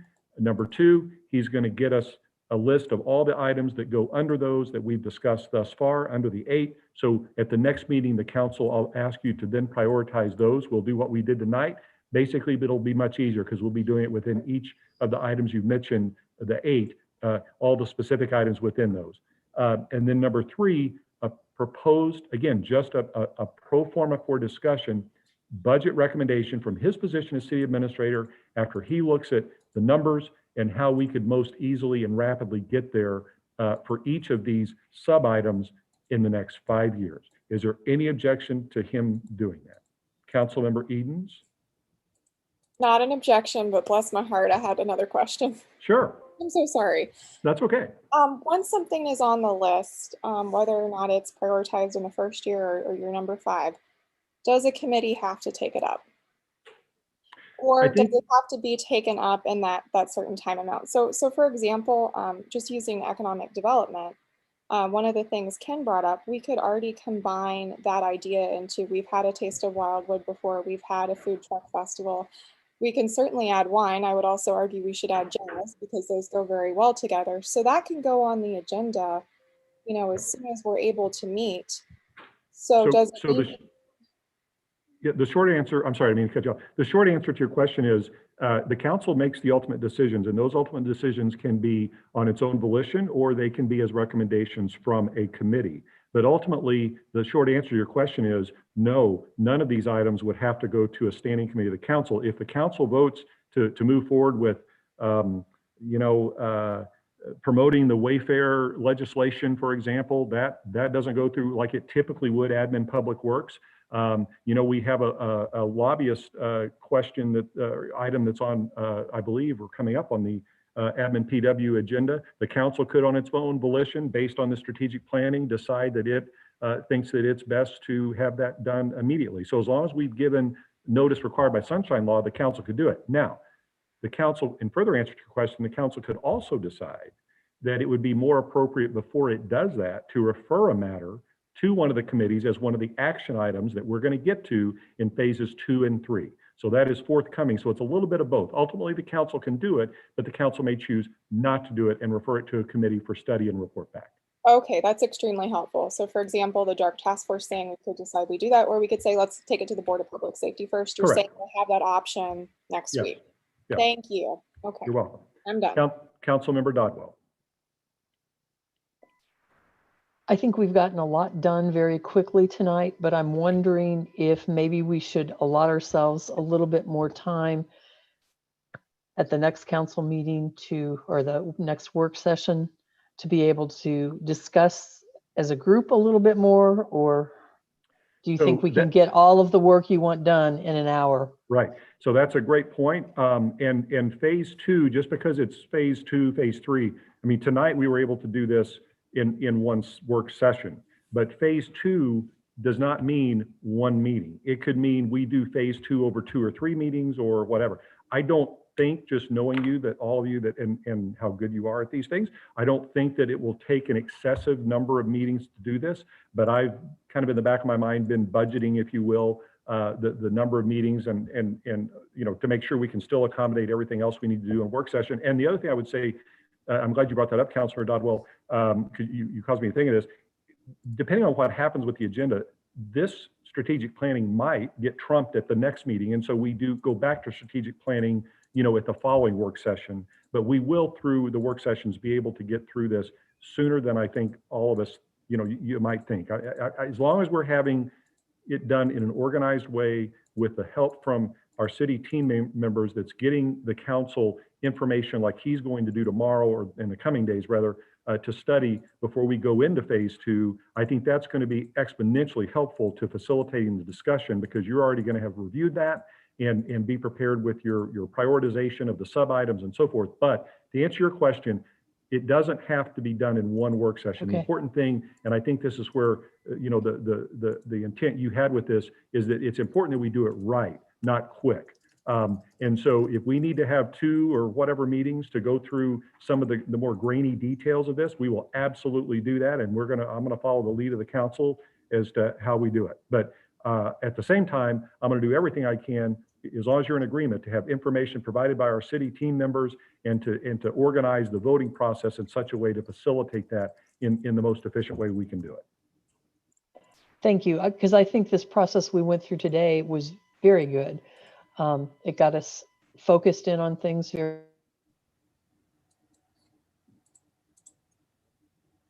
I'm sorry, we can't hear you. There, you're back The on. mute button keeps going on and off, and I don't even touch anything, guys. Okay, so we lost you about the process today. The process today was, I think, very valuable, and we were able to get through a lot of information very quickly and come to a consensus on top priorities or top level ideas very quickly. So I appreciate that. I just think we need to give ourselves a little bit more time. So I'm very glad to hear you make that statement, and we'll support as we go forward on all of this. But no breaks. So that was a joke. You can clean the chairs. That's right. Okay. So with that, I think we are done with our work session. Again, I want to thank each one of you. Oh, I'm sorry, Councilmember McCune. Go ahead, Councilmember McCune. There's a lot of, yes, can you hear me? Yes. I think I really appreciate you putting this together. It really makes sense and up to this point, but could you do me a favor and do a syllabus after this or send us an email just to know what we need to be doing going forward, just so that we're all prepared. Because I know you envision what you're expecting from us, but I think just a summary of what we need to do in the next phases would be very helpful. So did you get my mayor's report from Friday? I did, but I'm still not clear on what you're asking now that we got through phase one. I understood that, but now we're breaking it down into different Okay, sections.